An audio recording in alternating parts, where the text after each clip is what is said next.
Excellencies, distinguished delegates, may I please request all delegates to kindly take their seats.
I'll tell them to sit down again. Excellencies, distinguished delegates, may I please ask you to kindly take your seats.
Okay.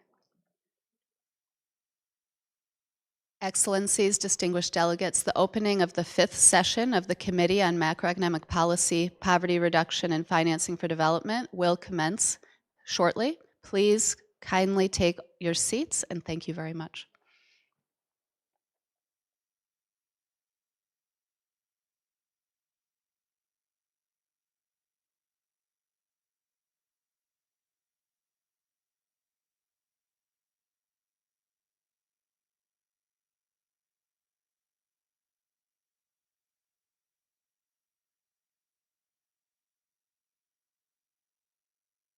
Excellencies, distinguished delegates, please join me in welcoming His Excellency Mr. Ahmed Mazen, Minister of State for Financing and Planning, Maldives. His Excellency Mr. Benjarong Surakiri, Vice Minister, Ministry of Finance, Thailand. Mr. Ajay Bhushan Pandey, Vice President, Investment Solutions, Asia Infrastructure Investment Bank. Ms. Armida Salcia Alisjabana, Undersecretary General of the United Nations and Executive Secretary of ESCAP. Mr. Hamza Ali Malik, Director of Macroeconomic Policy, Financing for Development Division, ESCAP. Excellencies, distinguished delegates, good morning and a very warm welcome to the fifth session of the Committee on Macroeconomic Policy, Poverty Reduction, and Financing for Development. Kindly note that simultaneous interpretation of the proceedings is provided by the United Nations for the purpose of facilitating communications in light of the fact that there are 6 official languages of the United Nations, 4 of which are used at ESCAP. Only the speech and interventions in the original language is authentic and constitutes an authentic recording of the proceedings. In case of any inconsistencies between the interpretation and the speech or intervention in the original language, the latter shall prevail. I now turn the proceedings over to Mr. Malik, Director of MPFD and Secretary of the Committee, to conduct the opening ceremony. Thank you very much, Diana. Excellencies, distinguished delegates, a very good morning to all of you. I'm Hamza Ali Malik, Director of Macroeconomic Policy and Financing for Development Division here at the United Nations Economic and Social Commission for Asia and the Pacific.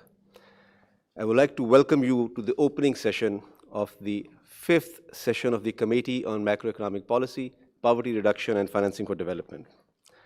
Before we proceed to the opening segment of the committee, I would like to take a moment to recognize the passing of Her Majesty the Queen Mother Sirikit of Thailand, our host country. As such, I would like to invite Your Excellencies, distinguished delegates, and all participants to please rise and observe 1 minute of silence for Her Majesty's passing.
Thank you very much. Please take your seats.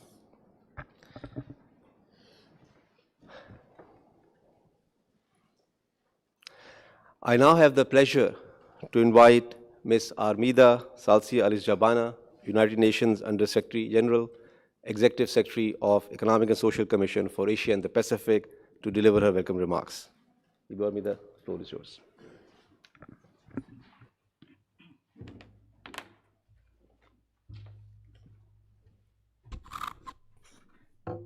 Excellency Mr. Ahmed Mazin, Minister of State for Finance and Planning of Maldives, Excellency Mr. Benjarong Suankiri, Vice Minister of Finance of Thailand, Mr. Ajay Pandey, Vice President of AIIB, Excellencies, distinguished delegates, colleagues, ladies and gentlemen, it is my great pleasure to welcome you to the 5th session of the Committee on Macroeconomic Policy, Poverty Reduction, and Financing for Development. The developing countries in Asia and Pacific have made tremendous progress over the past few decades. Poverty levels declined considerably, and standards of living are on the rise. The region has also shown considerable resilience in the wake of recent adverse shocks and continues to drive global economic growth.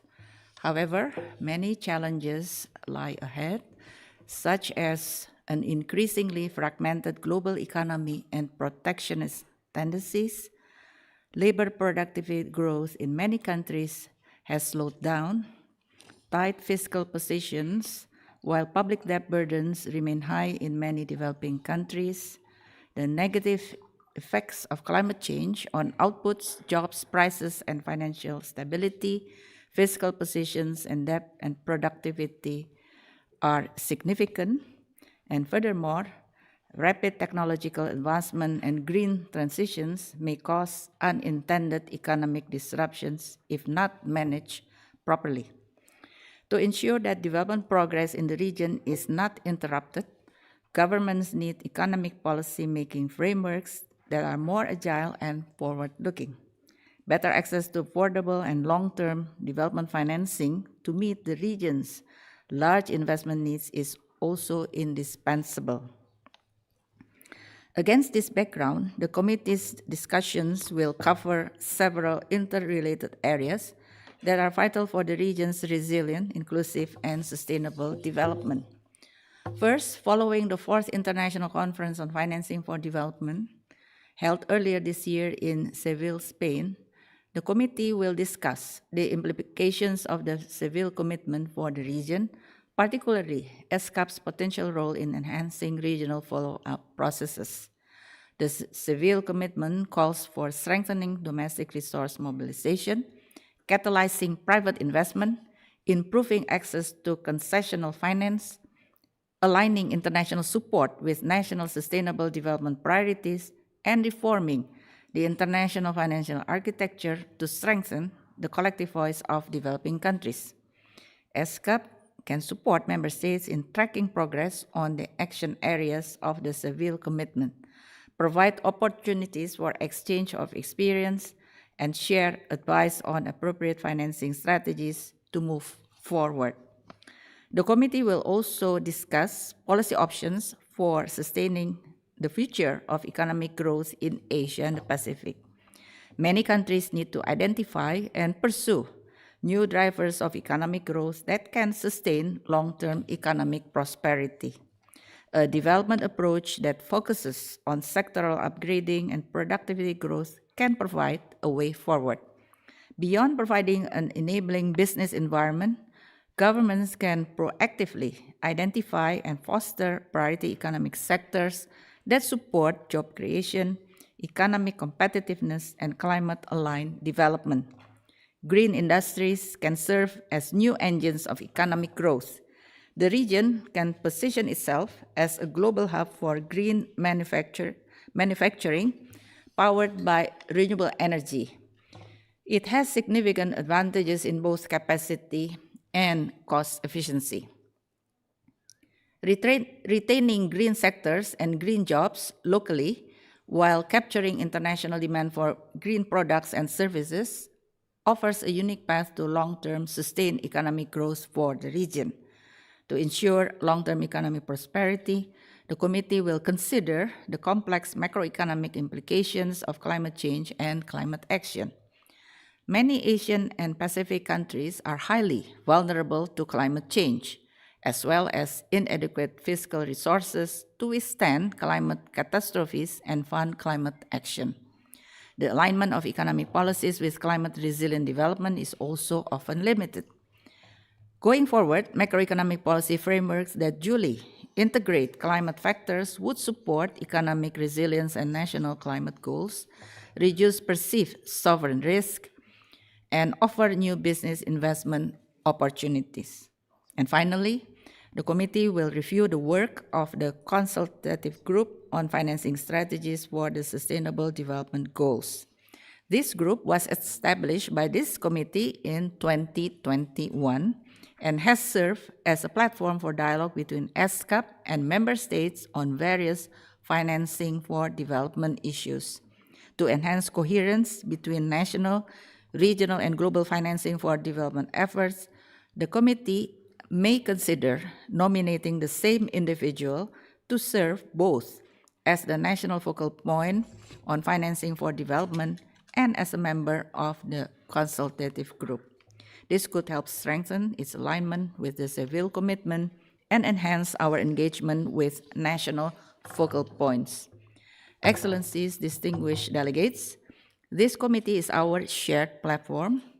We remain committed to providing evidence-based policy analysis and capacity-building support to member states on emerging macroeconomic and financing issues. We will continue to work closely with our member states to support resilient, inclusive, as well as sustainable economic prosperity in our region. The deliberations over the next 3 days will be crucial in guiding our future work on macroeconomic policies and financing for development. We will also endeavor to ensure that the perspectives and progress from our region inform global discussions and that global commitments translate into global action. Thank you very much for your kind attention. I wish you all a very successful committee session. Thank you very much.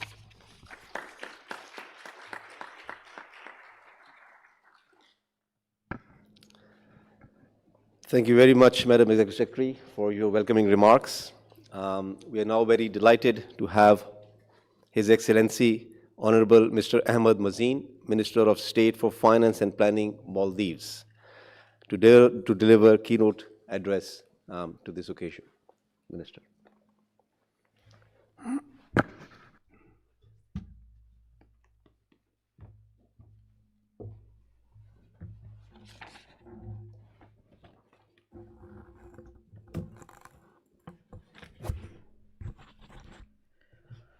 Thank you.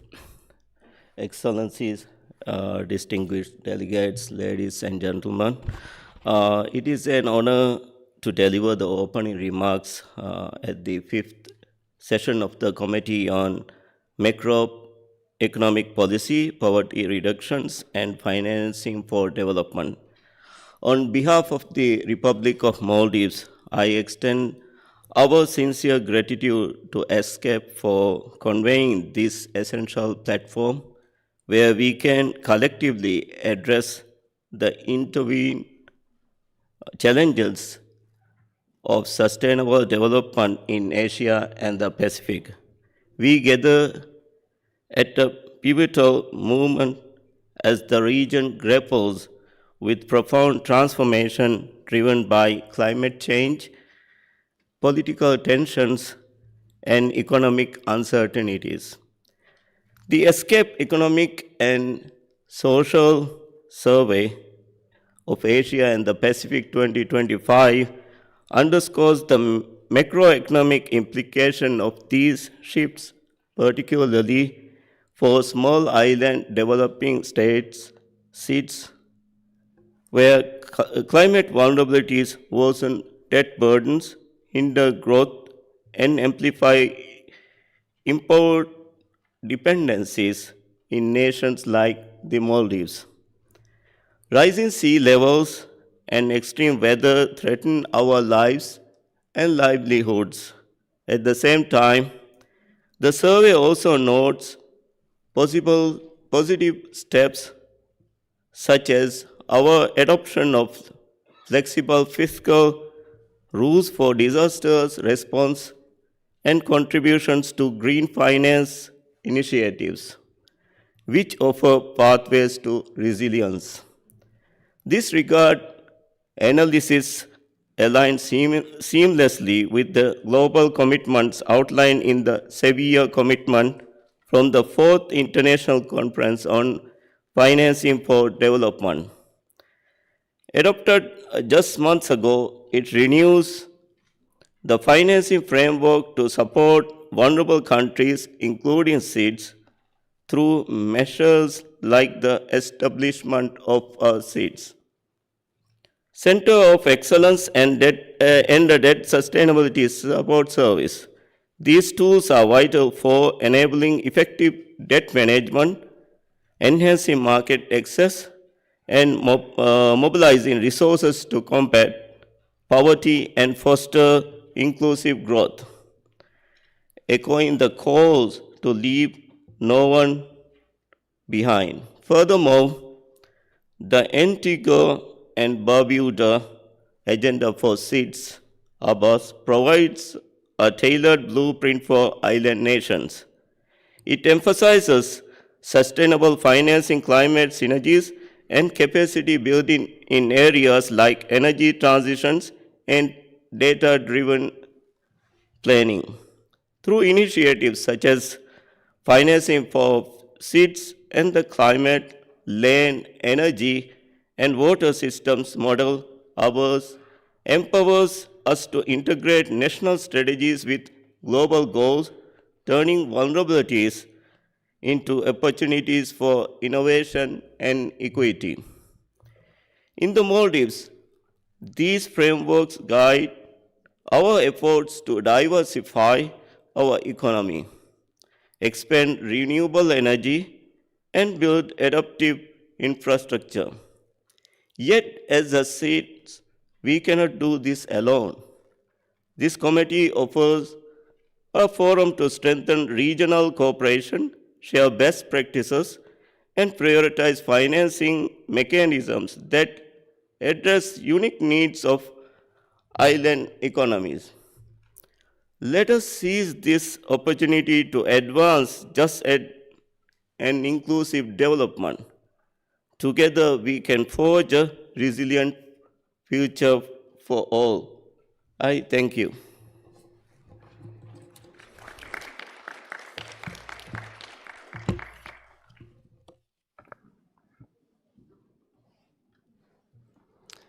Thank you very much, Excellency, for your keynote remarks. Now it is my great pleasure to invite His Excellency Mr. Benjarong Suwankiri, Vice Minister, Ministry of Finance, Thailand, to deliver his keynote address.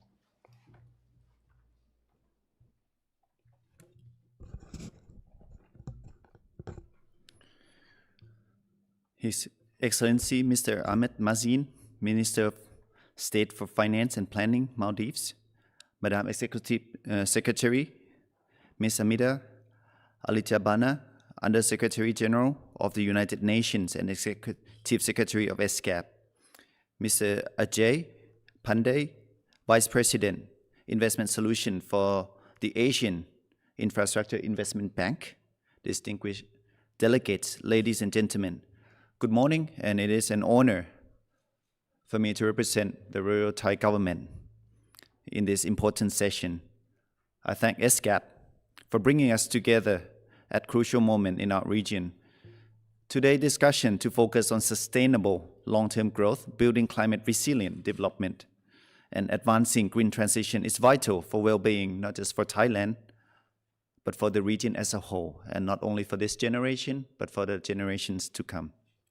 For Thailand, this priority sits at the core of economic directions, and as a country deeply integrated into global supply chain and also at risk from climate change, we recognize that growth must be sustainable, forward-looking, inclusive, and supported by strong fiscal foundations. I'd like to take a moment to take you through some of the examples of the policies that we are carrying out, and hopefully some of this will be useful for your discussions in the forum today. Allow me to begin with a brief economic outlook. The Thai economy continues to grow, albeit at a moderate pace, supported by tourism and front-loaded export in the first half of the year. The GDP released yesterday was a bit of a disappointment, to which we saw Thai GDP grow only at 1.2%, and a seasonal adjusted quarter-on-quarter contraction of 0.6%. That basically is a signal that we need to build momentum to gradually strengthen domestic demand using infrastructure projects and structural reform to raise productivity skills to the next level. Our objective is clear: to turn this recovery into more resilient, the greener and more inclusive growth path. With this outlook, the government has a quick big win policy framework with 5 pillars and 1 foundation that I'd like to highlight briefly to you today. The first pillar basically we're focusing on reviving domestic demand using digital technology, which is essential for us to reach to the mass of populations. The Half Plus co-payment program helped registering more than 20 million consumers to spend and earn, with government helping in the co-payment scheme. It enlisted almost 1 million merchants onto the platform and allowing the technology to work its magic where the consumers and the merchants find themselves in the marketplace.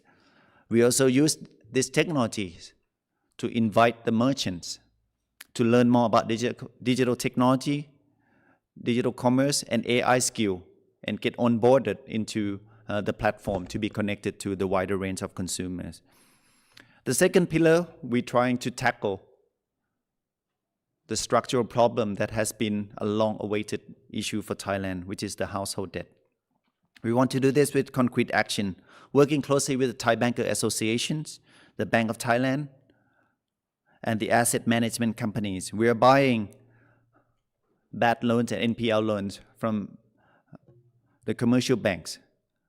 The retail loans size smaller than 100,000 baht, which are NPL for a long term and are burden to households around the country.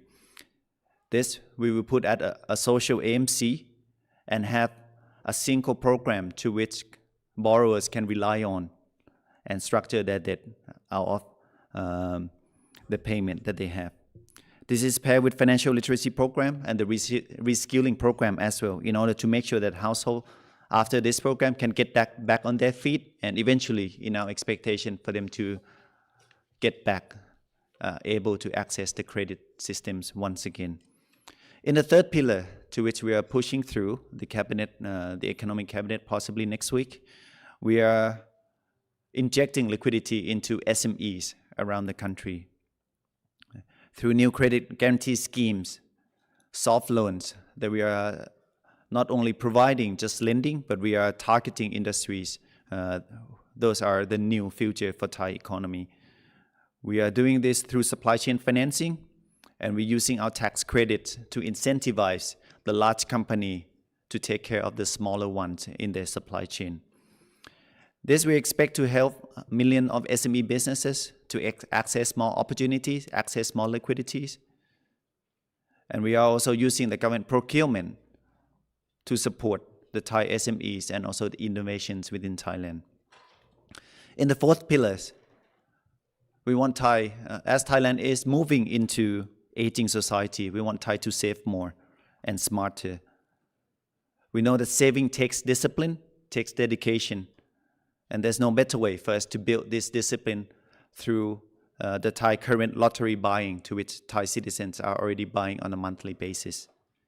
Right. We want to make this micro saving and make that roll over into a retirement saving for some of these households who have no savings at all. We want to also to provide a platform to which those who have savings have more instruments for them to save through Bond Connect and through government saving bond using the capital market. We are looking to revamp this and open this by January so that we are able to provide more access to both the low-income household through lottery scheme saving and also through the investment bond saving that they can do through the new channel. In the fifth pillar, we're focusing on investing for the future, something we want to plant seed for the longer term. As many of you know, that this government is very short-lived. We will be here for the next maybe 2 months before the House Resolution. While we are here for the next 2 months, we want to make sure that over 1.3 trillion baht of new investment that was already approved by Board of Investment can move forward quickly and faster, materializing those financial investment into real sectors investments within next year. We're focusing on unlocking clean energy sector, promoting data center, electric vehicles, and advanced electronics in our country. We're focusing on unlocking the industry like medical innovations and food innovation, which is core competency for Thailand. We want to put forward the fast pass, a pass that allows foreign investors to unlock the red tapes and regulations across ministries so that foreign investors can rest assured that once they receive approval from Board of Investment, they all also receive the approval and treatment of equal interest from other ministries as well. We want to build infrastructures that connect Thailand to the region, especially in the CLMV region, to which Thailand is a part of, connect this with neighboring countries and to the rest of the world. We want to do all these efforts while remain fiscally sustainable for Thailand as well. Since fiscal sustainability in the post-COVID world is one of the critical issues for many of the developing countries, Thailand is in similar position.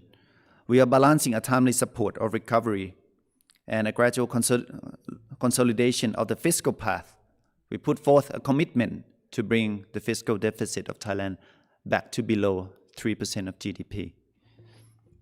We put in a coordination among the fiscal agencies in the ministries in order to strengthen and improve efficiency of public spending as well as revenue collections. We are also prioritizing the projects that needed to be done with future cash flow and income stream and securitize those through capital market in order to lower the burden on public debt. All these are the initiatives that we are pushing through over the next 2 months. We look forward to partner with private capitals to build more climate resilient and green infrastructure through fiscal innovations like infrastructure fund, public-private partnerships, and also the blended finance. This mechanism will expand renewable energy in Thailand, will modernize transport and enhance digital connectivity while safeguarding the limited fiscal space that the government currently have. We believe Thailand stands at a pivotal moment. Our Quick Big Win program and strategy, the 5 pillars and the 1 foundation of fiscal stability are designed to address immediate needs while laying groundwork and foundations to build greener and more resilient and more inclusive economic future for Thai citizens in Thailand. By strengthening household resilience, empowering SME and advancing future industries, investing in green infrastructure, all underpinned by fiscal discipline, we are shaping a development path that is sustainable and people-centric. Long-term growth in our region will depend on our ability to adapt to climate realities, embrace green transformation, maintain strong macroeconomic fundamentals.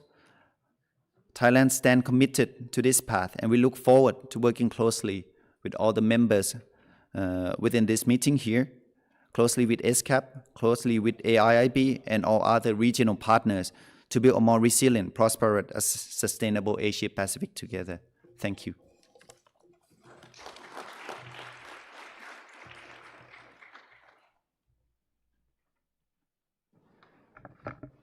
Thank you very much, Dr. Banjarong, for your comprehensive remarks. Now I have the pleasure to invite Mr. Ajay Bhushan Pandey, Vice President, Investment Solutions, Asian Infrastructure Investment Bank, AIIB, to deliver his remarks.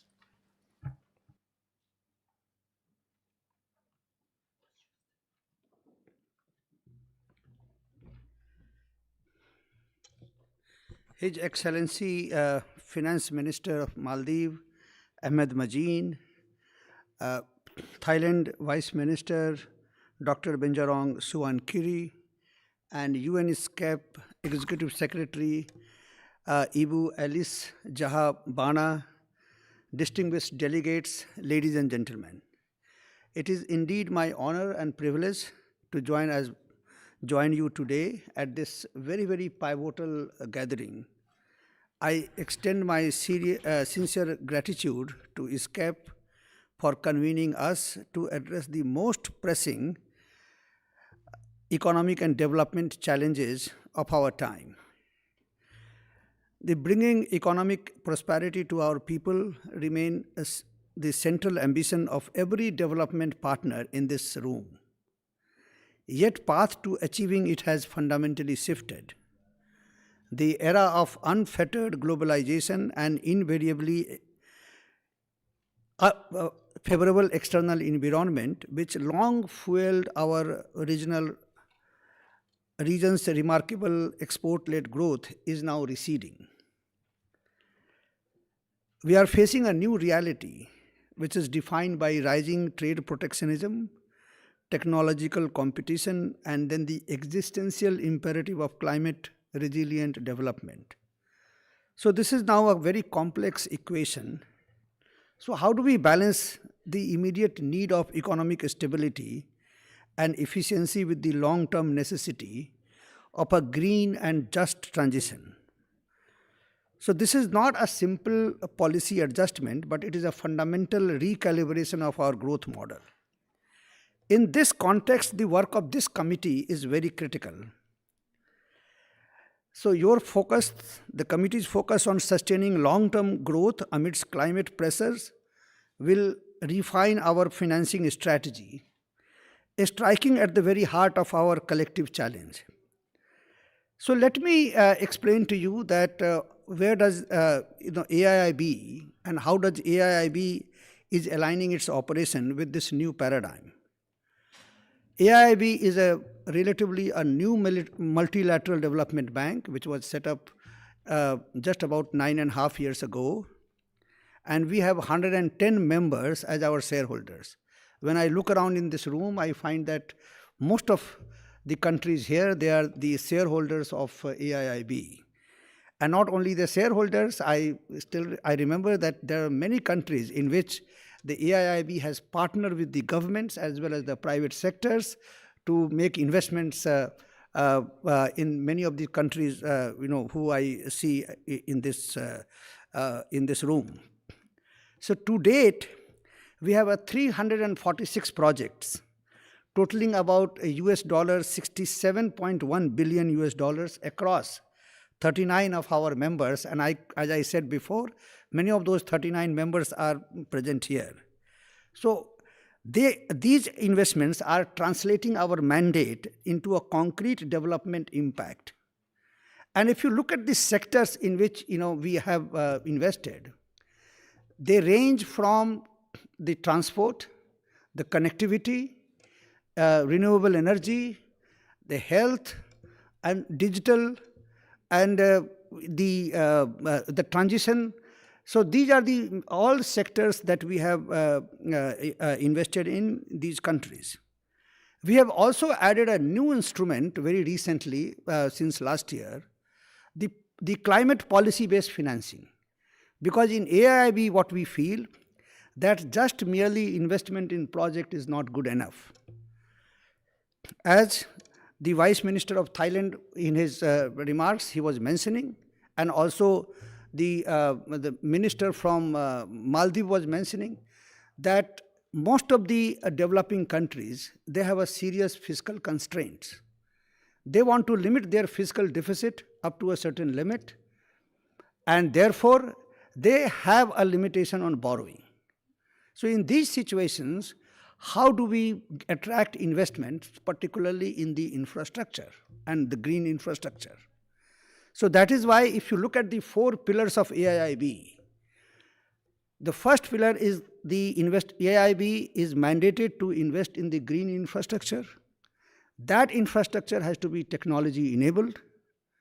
And the third is the regional connectivity, because we have to connect the countries to get the maximum advantage out of it.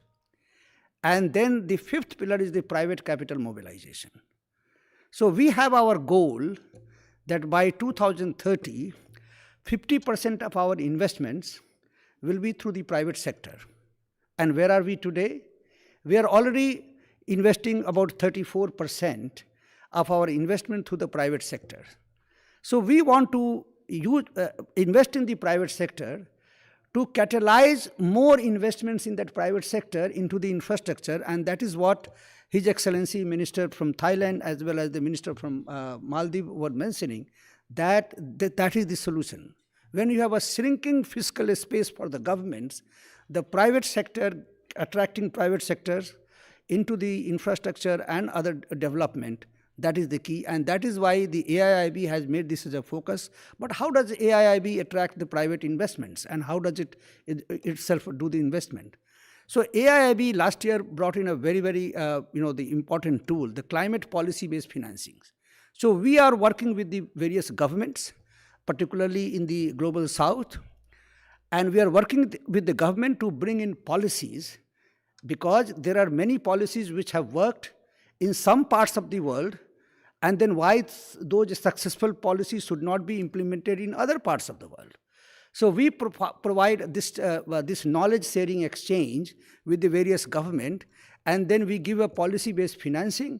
So till date, during the last about 1.5 years, we have given a 4 policy-based financing, one to Bangladesh, the Egypt, Uzbekistan, and then the latest one, Brazil. Just about 2 weeks back, we invested 1 billion US dollar policy-based loan to Brazil. This is the landscape, because what we feel is that this policy-based financing will help the government to bring in the policy to attract the private sectors. And when the private sector comes in, the AIIB will be one of the first to make the initial investment in that private sector, so that the pension funds of the world, or the sovereign funds, or other private investors, they can also put in their money, because they have a confidence that the AIIB as a multilateral development bank has put its own money in that development. So this is how we are trying to approach we are trying to drive investment and then the private sector into this infrastructure development. If you look at so therefore our partnership between the AIIB and ESCAP, and also the government's representatives that I see here, is very, very important. And in fact, during the last about 1 year, I'm very, very thankful to ESCAP, the executive secretary. She visited AIIB last year, which was followed by the deputy secretary visit this year. And then we have a concrete plan of working together. And what is that concrete plan? One is that we are having a series of a joint workshop, and then we are coming out with a report on the electric vehicles next year. And then we have also identified some areas like the regional power grid, or the digital infrastructure, or the digital connectivity, or the payments. These are the several areas that we can come together, and that is why it is we are trying to, because AIIB can provide financing, AIIB can also share the experiences, but ESCAP has the convening power. I mean, you have the convening power with the various governments. And I think that when we are talking about this development, the governments, the multilateral development bank, and then the private sector all have to come together. And I think this is the way forward. So this is this kind of this collaboration demonstrate how policy frameworks can mobilize the private investment and create a new economic opportunities. So ladies and gentlemen, the choices that we make today will define our region's trajectory for decades to come. So let us use this committee not just for discussion, excuse me, but for decisive action.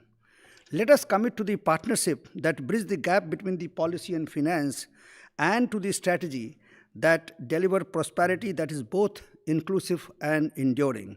So thank you. I wish you have a very, very productive discussion in this session. Thank you.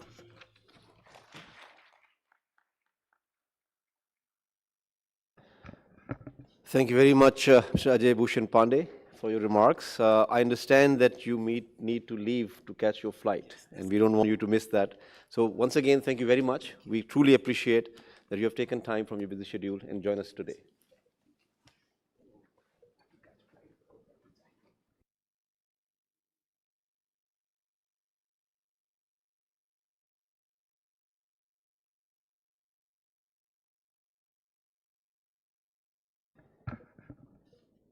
Okay, now we have some video messages from our partners and other high-level representatives.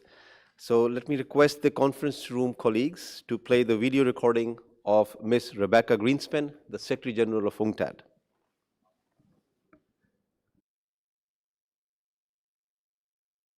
Excellencies, Executive Secretary of ESCAP, dear Armida, distinguished delegates, thank you for inviting me to address this important gathering. I wish I could be with you in Bangkok, but I am honored to contribute to your discussions through this message. You're meeting in the world's most dynamic economic region. Asia Pacific contributes 60% of global growth, more than double its share of global GDP. Your region's merchandise trade grew 3.4% in real terms in 2024, outpacing the global rate of 1.8%. Commercial services exports surged 8.6%, nearly triple the global average. This isn't a region adapting to change. This is a region driving it. So let me make 2 points. First, about seizing the opportunities in this transformation. Second, about how Seville can unlock the resources you need. I start with opportunity. Yes, headwinds exist.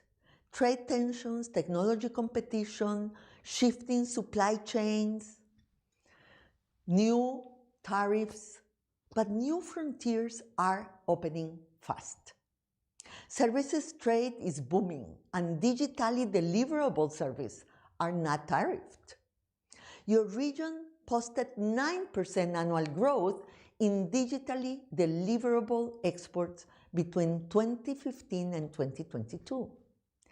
Intra-regional trade accounts for nearly 60% of your exports, a built-in advantage when global markets turn uncertain. Clean energy investment offers enormous potential.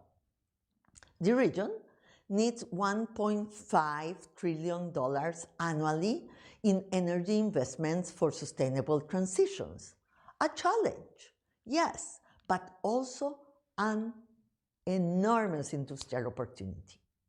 Asia Pacific invested $840 billion in low carbon technologies in 2023 and must reach $1.2 trillion annually by 2030. So this is within reach.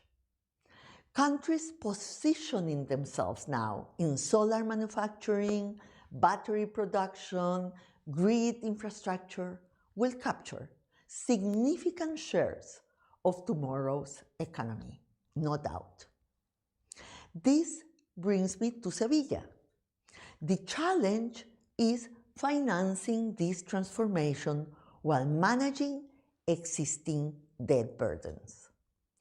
Up to 1 billion people in Asia Pacific, over half your regional population, live in countries spending more on debt interest than on health or education. 13 countries in the region devoted over 10% of government revenues just to interest payments in 2022. Sevilla addresses precisely this bind on international financial architecture reform. Sevilla called for fairer representation and pushed for reform multilateral development banks with more countercyclical finance and better risk sharing to crowd in private investment. On debt, Sevilla establishes platforms for borrower cooperation, helping countries share experiences, build technical capacity, and strengthen their voice in restructuring processes. UNCTAD is proud to be working on these important initiatives. Excellencies, Asia Pacific has repeatedly sailed on the winds of its own challenges. You pioneered export-led industrialization, built digital infrastructure that leapfrogged legacy systems, and created regional integration mechanisms now anchoring global commerce.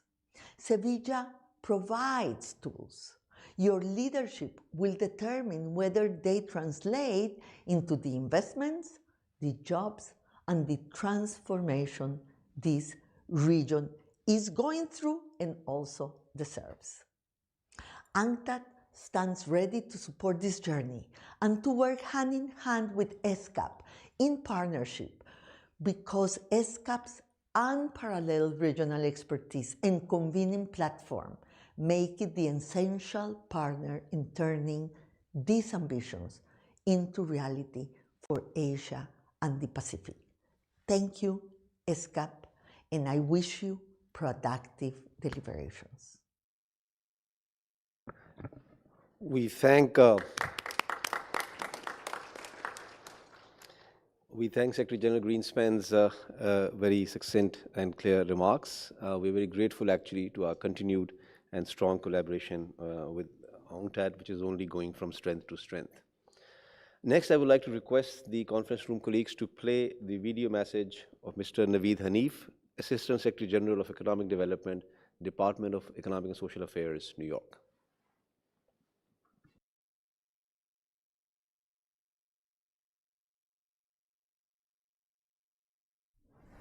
Chairperson, members of the committee, colleagues, it's a real pleasure to join you for the 5th session of the committee on macroeconomic policy, poverty reduction, and financing for development.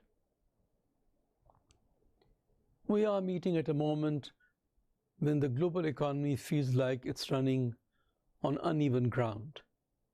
Growth is slowing, fiscal buffers are stretched, and climate shocks are hitting harder and more often.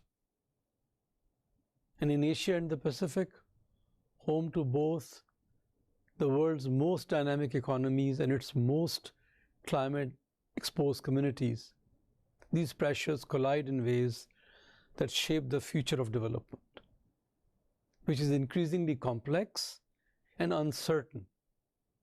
But we can pursue multilateral solutions to overcome this complexity. Ladies and gentlemen, the recent 4th International Conference on Financing for Development reminded us of something essential. When ambition meets action, global cooperation delivers. The Seville commitment laid out 3 big shifts.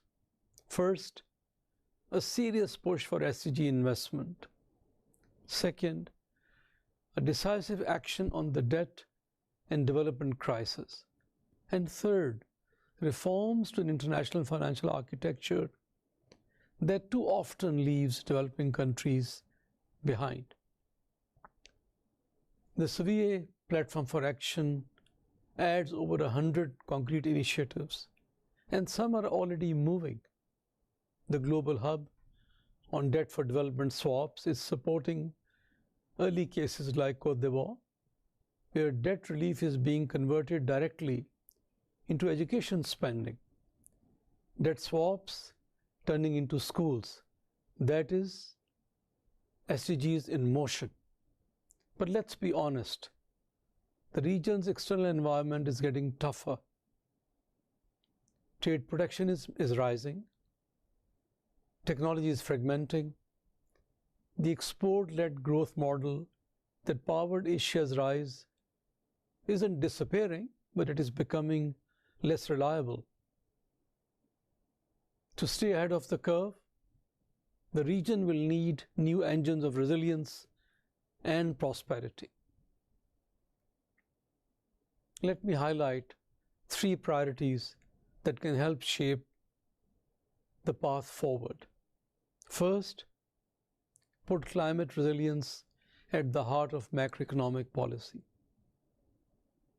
Climate shocks are no longer surprise events. They are structural. Fiscal and monetary frameworks need to reflect that.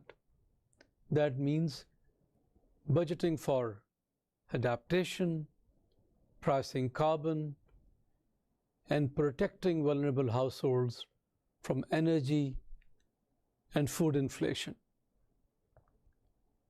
It also means using tools like climate-responsive fiscal rules, natural capital accounting, and resilience bonds.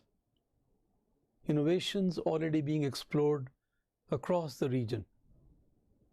Second, invest in productive transformation that is both green and inclusive. Asia has a huge competitive edge in solar, batteries, electric mobility, and digital services.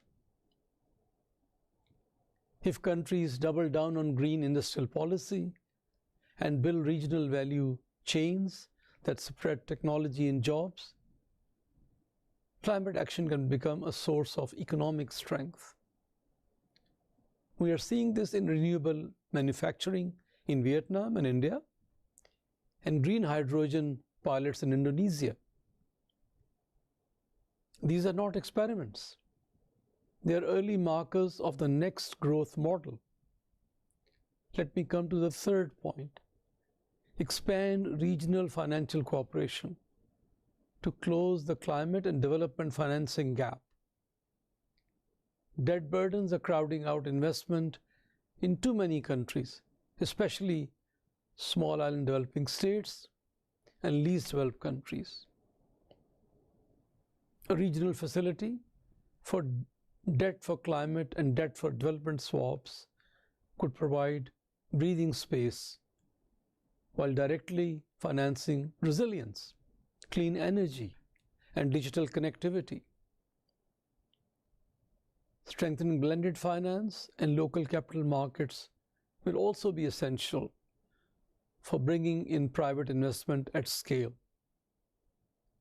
A recent UN Foresight policy brief by UN Economist Network put it simply: if climate and macroeconomic planning do not talk to each other, crises will keep reinforcing each other. But it also showed that forward-looking policies, from carbon pricing to nature-based solutions, can flip the script from vulnerability to resilience. This committee has the expertise and the mandate to turn ideas into action. Let this session send a clear message that Asia and the Pacific will not just adapt to global change, it will lead in shaping a new development model, resilient, inclusive, and aligned with sustainable development goals. That should be your message, loud and clear. Asia is going to lead. Thank you for your attention, and it was an honor to be with you.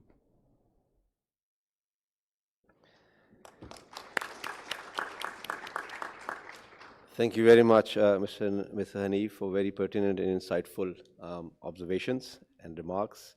I would like to now request the conference room colleagues to play the video recording and message of Mr. Seong-Wook Kim, Chief Partnership Officer, Asian Development Bank. Excellencies, distinguished delegates, colleagues, and friends.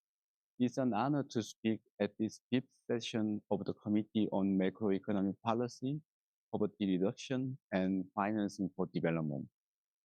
Let me begin by commending ESCAP and the committee's focus on translating the Sevilla commitment into an action that delivers finance, resilience, and opportunity for the people of Asia and the Pacific.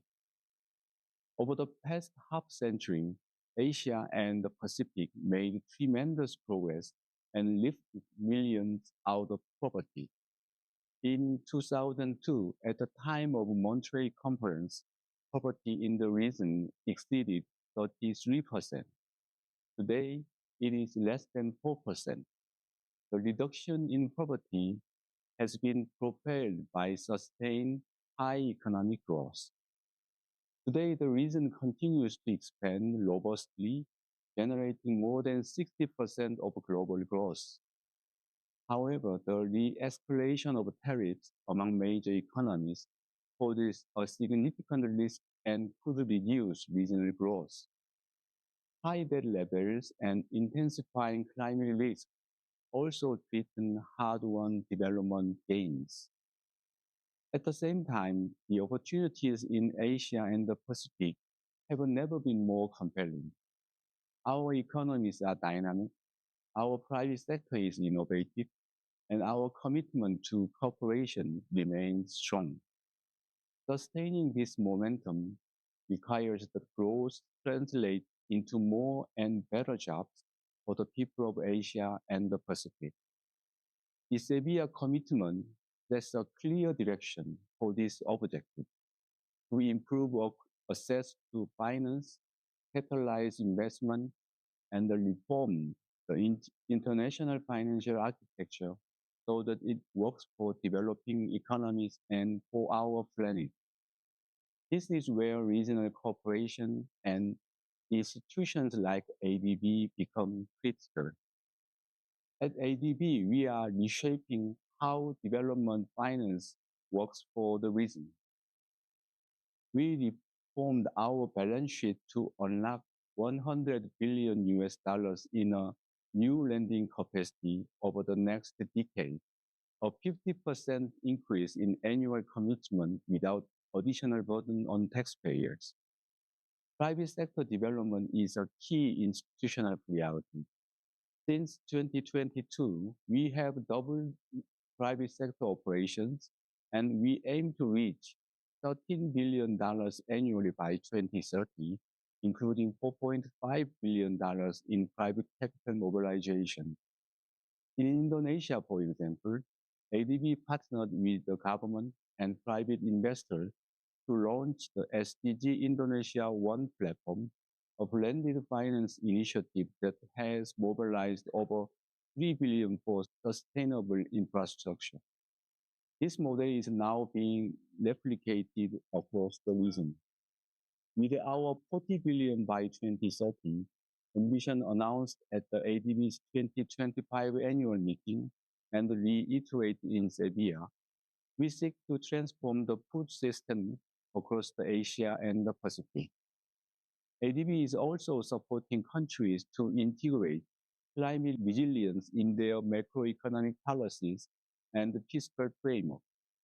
For instance, our 10 billion commitment to the Asian Power Grid, which will link the national power systems and enable clean energy trade across Southeast Asia. Our investment in infrastructure, digital transformation, and private sector development support member countries in creating quality employment.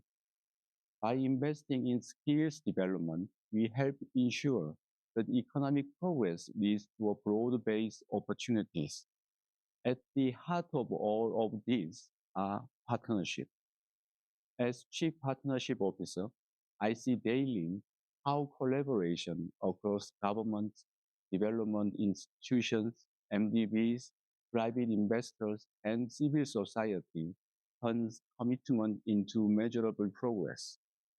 In partnership with ESCAP and our member governments, ADB is helping countries strengthen their national financing framework, aligning budget, investment, and development plans with the SDGs. Through our long-standing knowledge collaboration, the Asia-Pacific SDG Partnership, we continue to inform regional policy debate and help countries translate global goals into national action. We are also proud of the work we are doing with our multilateral partners in reforming the international financial architecture. For example, through the Poor Mutual Reliance Framework, ADB and World Bank are streamlining the project preparation and supervision to eliminate redundancy and lower transaction costs for borrowing countries. Our task now is to ensure the spirit of Sevilla is realized through regional action, through the project, platforms, and partnerships that will define the decade ahead. The Sevilla commitment challenges us to think bigger, act faster, and collaborate better. If we can mobilize more resources, use them more effectively, and work together more closely, Asia and Pacific can lead the world in building the economy that is not only prosperous, but also resilient and more inclusive. Thank you very much.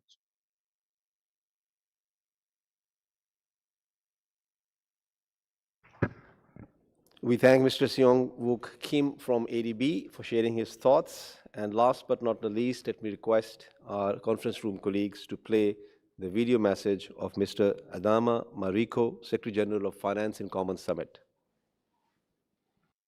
Excellencies, Dear Excellency Mrs. Alijabada, thank you to ESCAP for the kind invitation, and sorry I couldn't join you in person. I am pleased to speak on behalf of Finance in Common, the global coalitions that unites more than 530 public development banks in the world. Together, these banks manage about $23 trillion in assets and invest more than $2.5 trillion each year. The topics of the agenda of this fifth committee resonate strongly with the role and activities of public development banks. Recognizing their specificities, the fourth Financing for Development conference in Sevilla encouraged public development banks to work as a seamless architecture to better channel finance towards the SDGs and climate. After a first step that brought together all the public development banks from around the world to envision a more inclusive financial system, Finance in Common is entering in a new phase of implementation and to advance this agenda set by the United Nations. What is important to us is to build the place where we share knowledge, innovation, and the best practices to support the public development banks in their daily operations and support projects up to the last mile. Thanks to the community of practices under the Finance in Common, we are now developing common tools to lower the cost of capital and to promote interoperability between the institutions. We just launched a global guarantee platform with MIGA. Our target is to double the number of public development banks that access to the capital market. This platform will equip national and regional development banks with scalable guarantee instruments backed by technical assistance and concessional resources to de-risk climate and SDG aligned investment, and also to strengthen public and private cooperation. With TCX, we also launched a local currency blending facility created with financial support from the European Commission to improve the affordability of operations in low-income countries, up to $2 billion in local currency lending. It is through partnerships and mutual learning that we will be able to scale up climate finance. Finance in Common can act as an open laboratory to discuss what the future of climate and development finance could look like. In this regard, we have a lot to learn from Asia-Pacific partners regarding financial innovation, resilient infrastructure, poverty reduction. Your region leads important initiatives which can be source of inspiration to the rest of the world. This is why, at the invitation of the Asian Development Bank and at FIAP, the Regional Association of DFIs in Asia and the Pacific, we will organize the next Finance in Common Summit in Asia early 2027. I wish you a very successful meeting and hope we can engage further to make the first Finance in Common Summit in Asia as useful and as impactful as possible. Thank you very much for your attention.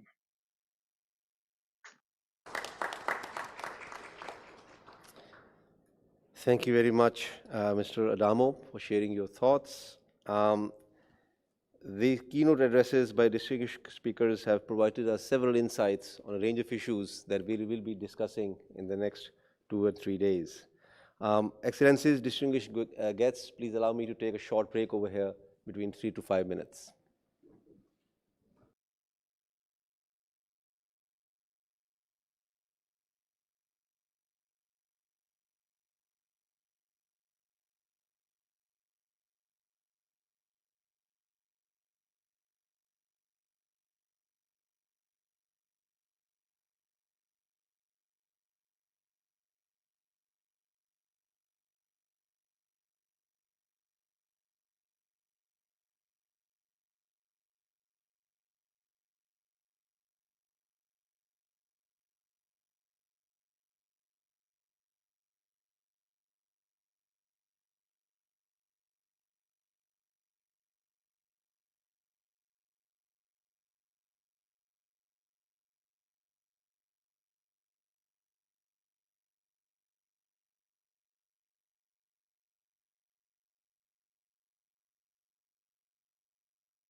Excellent.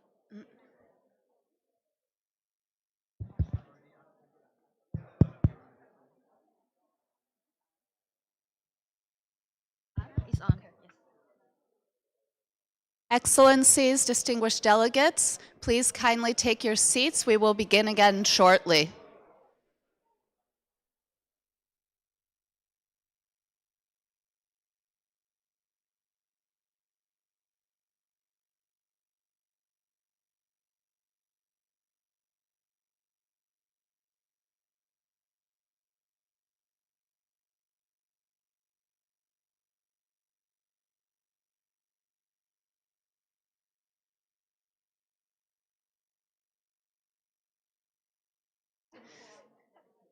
Excellencies, distinguished delegates, please kindly take your seats.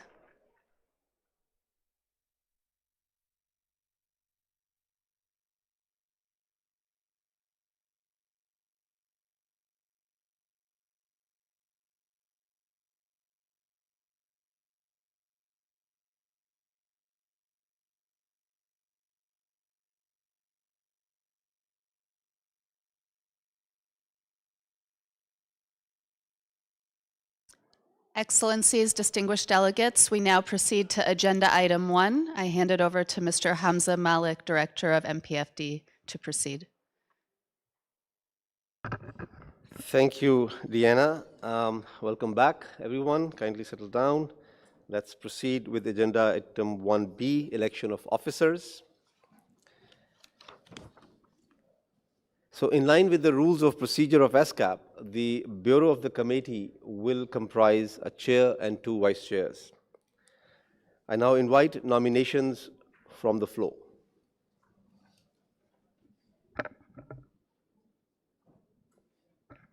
I recognize the distinguished delegate of Australia.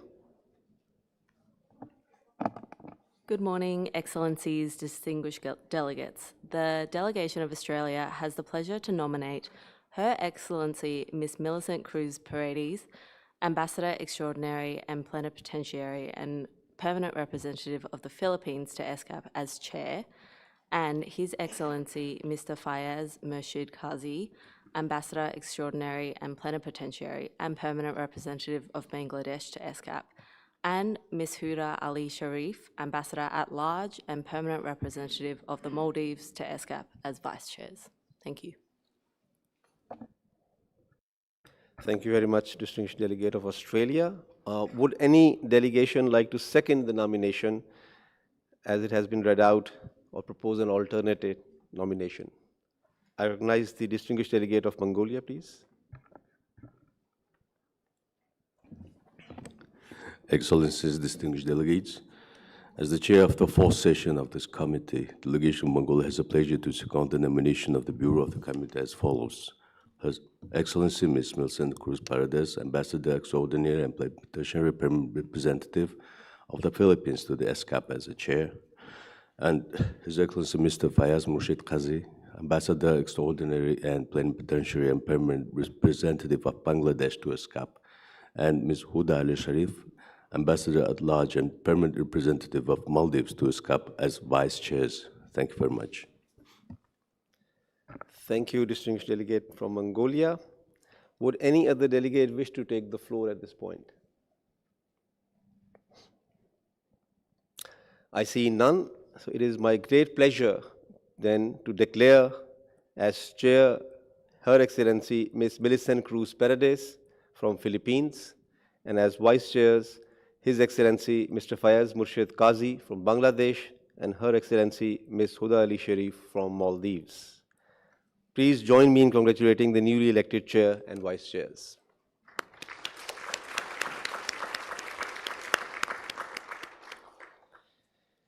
Let's continue with our proceedings. Excellencies, distinguished delegates, it is now my honor to invite Her Excellency Ms. Millicent Cruz Paredes, the chair of the 5th session of the Committee on Macroeconomic Policy, Poverty Reduction and Financing for Development, to conduct the meeting from this point onwards.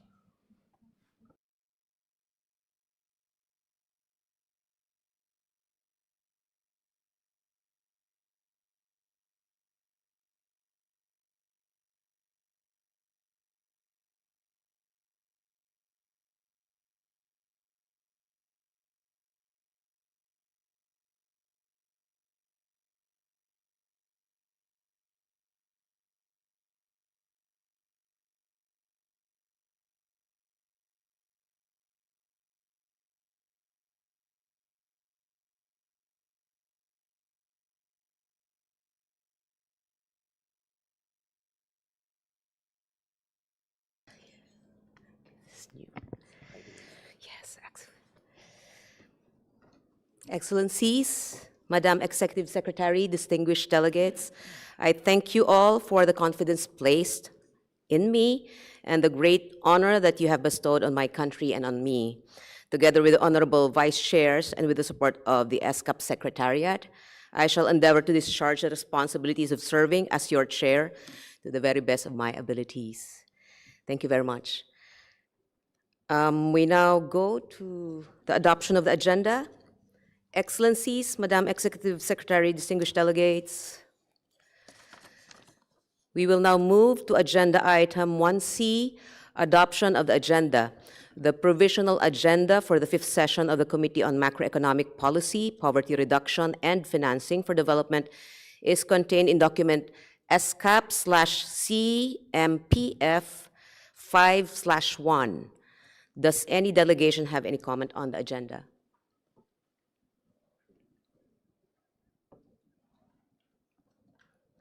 There being none, may I propose to the committee that the provisional agenda as contained in document ESCAP CMPF 5/1 be adopted.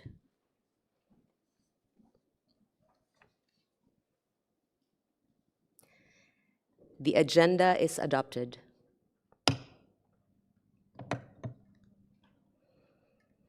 Distinguished delegates, are there any further comments on this proposal?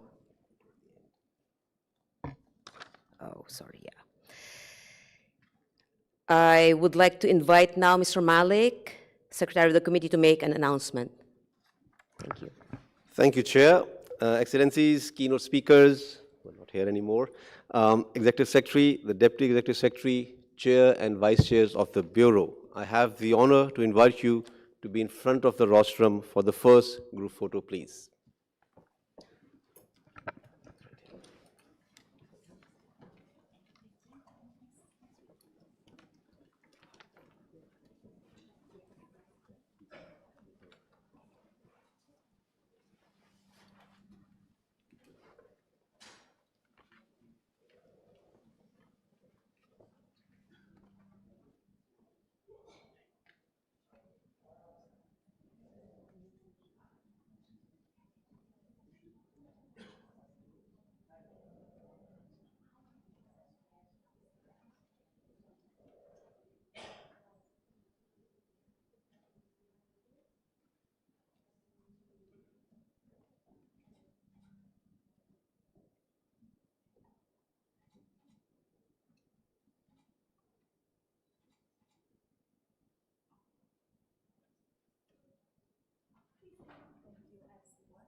Thank you, Excellencies, distinguished delegates.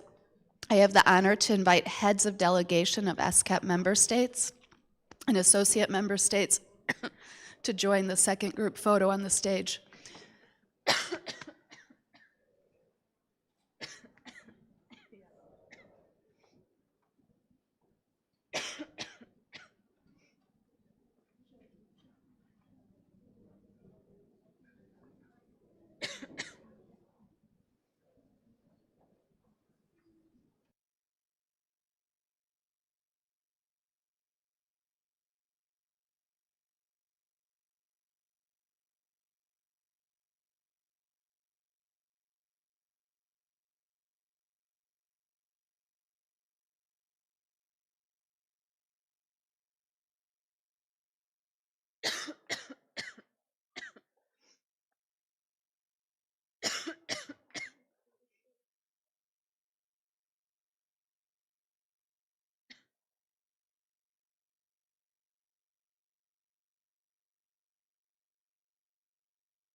Thank you, Excellencies, distinguished delegates. I'm delighted to invite you all to participate in our third photo for all delegates attending this session.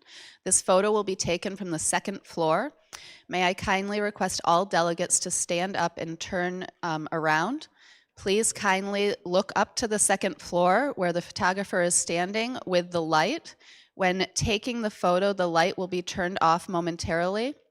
and the photo will be taken. Once the photo is taken, the light will be switched on again. Please remain looking up until the photo is taken and the light is switched back on. Thank you for your cooperation.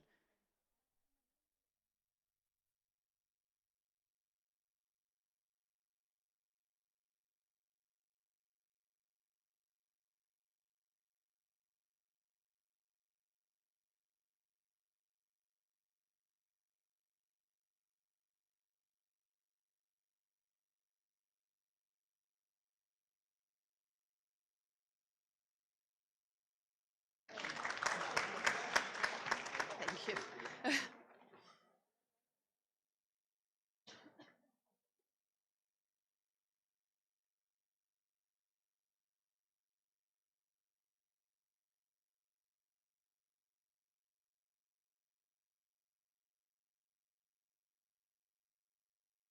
Delegates, please kindly take your seats so that we can begin agenda item 2.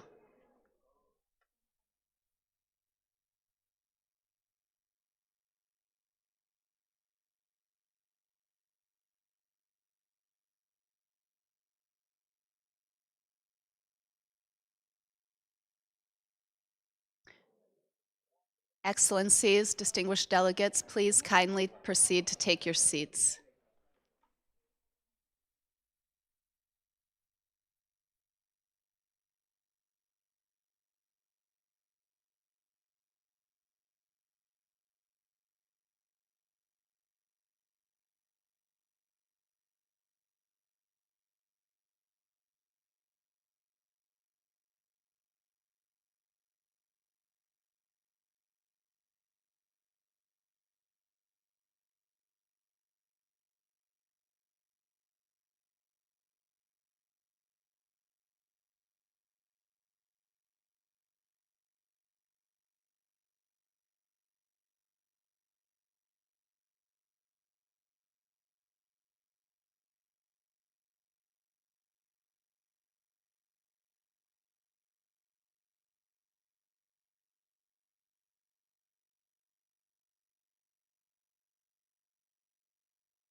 Distinguished delegates, the meeting is called to order. Let us now resume with the proceedings of the committee. We shall now take up agenda item number 2, Fourth International Conference on Financing for Development, Implications for the Asia-Pacific Region. The document pertaining to this agenda is ESCAP/CMPF 5/2. The committee's consideration of this agenda will begin with a concise introduction of the agenda item by the Secretariat and an informative expert discussion to set the scene. After the discussion to set the scene, I will open the floor for statements by members, associate members, and observer countries of the Commission, and if time allows, followed by statements of international organizations and other entities. We will then consider the draft decision as contained in document ESCAP/CMPF 5/2. And so may I now invite the Secretary to introduce the agenda item. It is my pleasure to give the floor to Mr. Hamza Ali Malik, Director, Macroeconomic Policy and Financing for Development Division, to introduce agenda item number 2. Mr. Malik, please. Thank you, Mr. Honorable Chair, Vice Chairs, Excellencies, distinguished delegates. Without financing, achieving sustainable development goals will remain elusive. With 5 years left to achieve the Sustainable Development Goals, the Sevilla Commitment, which is the outcome document of the 4th International Conference on Financing for Development, we call it FFD4, that was held in Sevilla, Spain from 30th June to 3rd July 2025, contains a path for catalyzing financing at scale for sustainable development, addressing the development and debt crises, and reforming the international financial architecture. In many ways, the outcome of FFD4 is a continuation of previous such conferences held in Monterrey in 2002, Doha in 2008, and Addis Ababa in 2015. For FFD4, signatories to the Sevilla Commitment also encouraged enhanced regional follow-up processes led by the Regional Economic Commissions of the United Nations. As you know, ESCAP, following the General Assembly Resolution 78/271, and in order to support the preparation of the FFD4, organized a high-level regional consultation on financing for development in Asia and the Pacific in collaboration with UNCTAD, ADB, and AIB in Bangkok back in December 17th and 18th, 2024. So the document ESCAP/CMPI 5/2 provides a summary of the most salient elements of the Sevilla commitment and share examples how the Secretariat could support its follow-up at a regional level by building on its existing activities, mechanisms, and platforms. The Sevilla commitment includes 7 action areas and a section on data monitoring and follow-up. These 7 action areas are domestic public resources, number 2, domestic and international private business and finance, number 3, international development cooperation and development effectiveness, number 4, international trade as an engine for development, number 5, debt and debt sustainability, number 6, international financial architecture and systemic issues, and number 7, science, technology, innovation, and capacity building. The list of commitments in these areas is quite large, so I will not try and summarize them here. They are summarized briefly in the document under consideration already. So in my short remarks, I just want to draw your attention to one of them, Para 65F, which reads, "We encouraged enhanced regional follow-up processes as part of the regional forums on sustainable development led by the Regional Economic Commissions, with regular regional reporting on progress, regional committees, and consultations on progress and priorities." As summarized in the document under consideration, let me briefly highlight 4 examples of the Secretariat's existing activities and processes that can contribute to this enhanced regional follow-up process. 1, the annual Asia-Pacific Forum on Sustainable Development. Elements of the Asia-Pacific regional follow-up to the Sevilla commitment could be incorporated into the agenda item or aspects of the discussions during the APFSD, including agenda items, roundtables, side events, etc.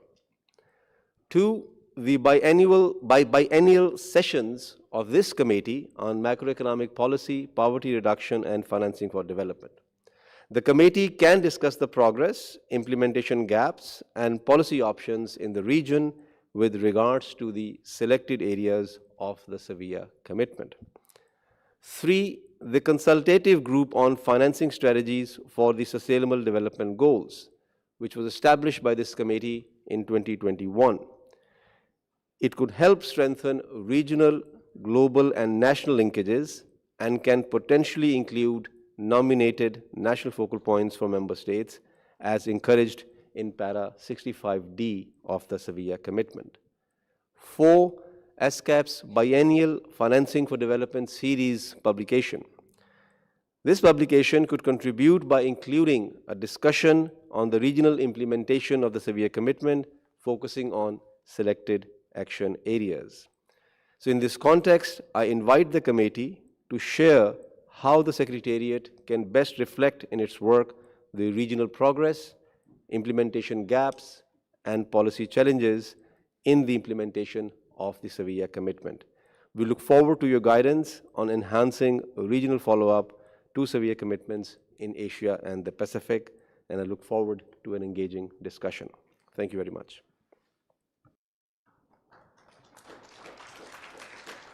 Thank you, Mr. Malik. I would now like to invite Ms.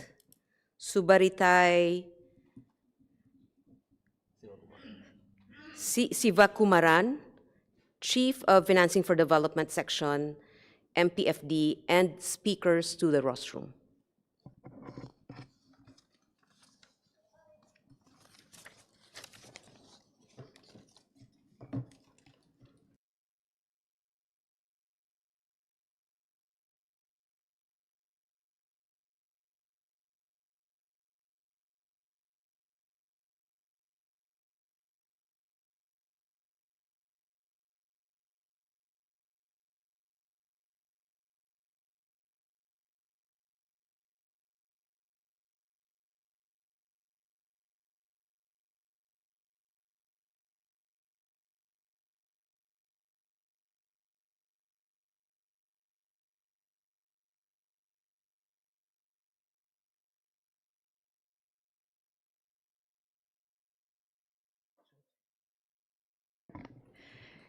Thank you, Chair.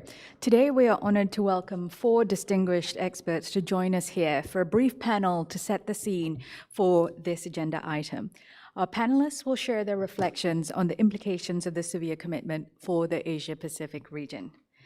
I'm pleased to be joined here today by Mr. Mohsin Mushtaq Channa, Debt Director General from the Ministry of Finance in Pakistan, Mr. Peter Rosenkrantz, Senior Financial Sector Specialist from the Finance Sector Office of the Asian Development Bank, Mr. Fukuya Ino, representative of the United Nations Industrial Development Organization from the Sub-Regional Office of UNIDO, and Ms. Diana Barakloff, Senior Economist from UN Trade and Development, UNCTAD.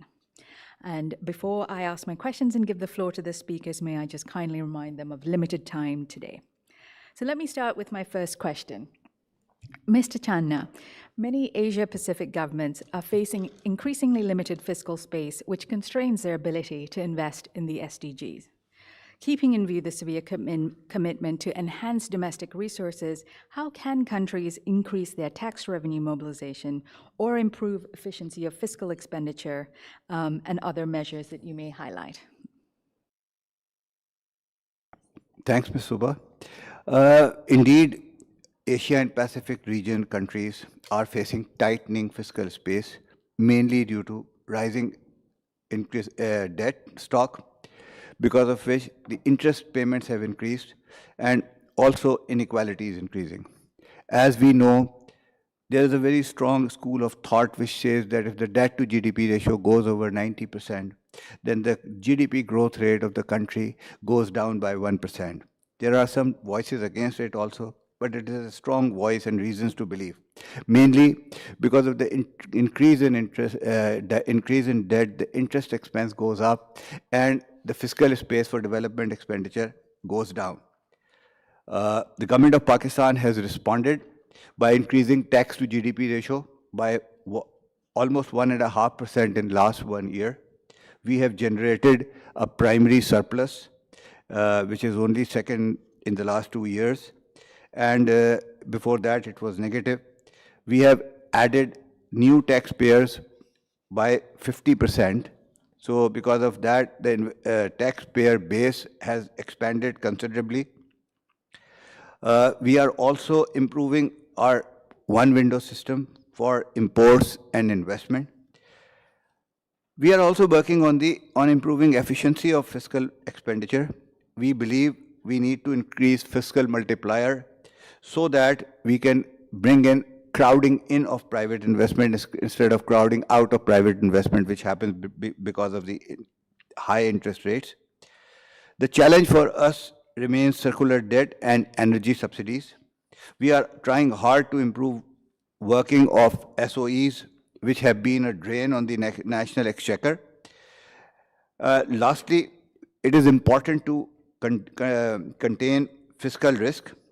Pakistan is preparing a comprehensive fiscal risk statement, which should cover guarantees for energy and circular debt so that there are no surprises or unexpected shocks. Inshallah, we will have success in our endeavors, and we will achieve our targets in short to medium term. Thank you, Madam. Thank you very much, Mr. Channa. Let me now turn to Mr. Rosenkrantz from the Asian Development Bank. Mr. Rosenkrantz, the severe commitment also highlights the need to mobilize far more private finance. How is ADB taking steps to catalyze private sector financing for development? Thank you, Ms. Suba, and good morning, Excellencies, distinguished delegates, ladies and gentlemen.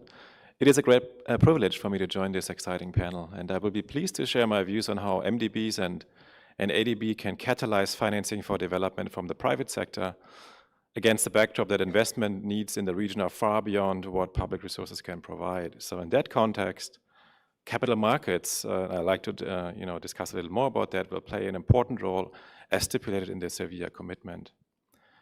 Just a reminder, while Asia's financial systems are primarily bank-based, with market-based finance only at 15%, capital markets can really play an important role in mobilizing finance to support and promote sustainable and equitable development.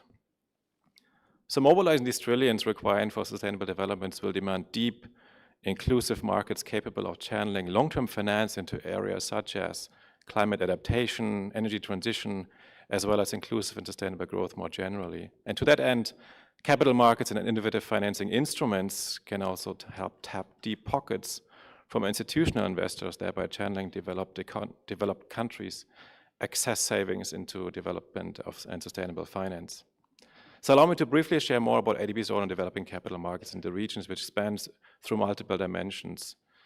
Regionally, through financial cooperation and technical assistance, we provide policy advice, such as through our partnerships, for example, with the ASEAN Capital Markets Forum in developing long-term strategies, implementing action plans, and developing critical frameworks, such as, for example, the ASEAN Taxonomy for Sustainable Finance and the ASEAN Transition Finance Guidance.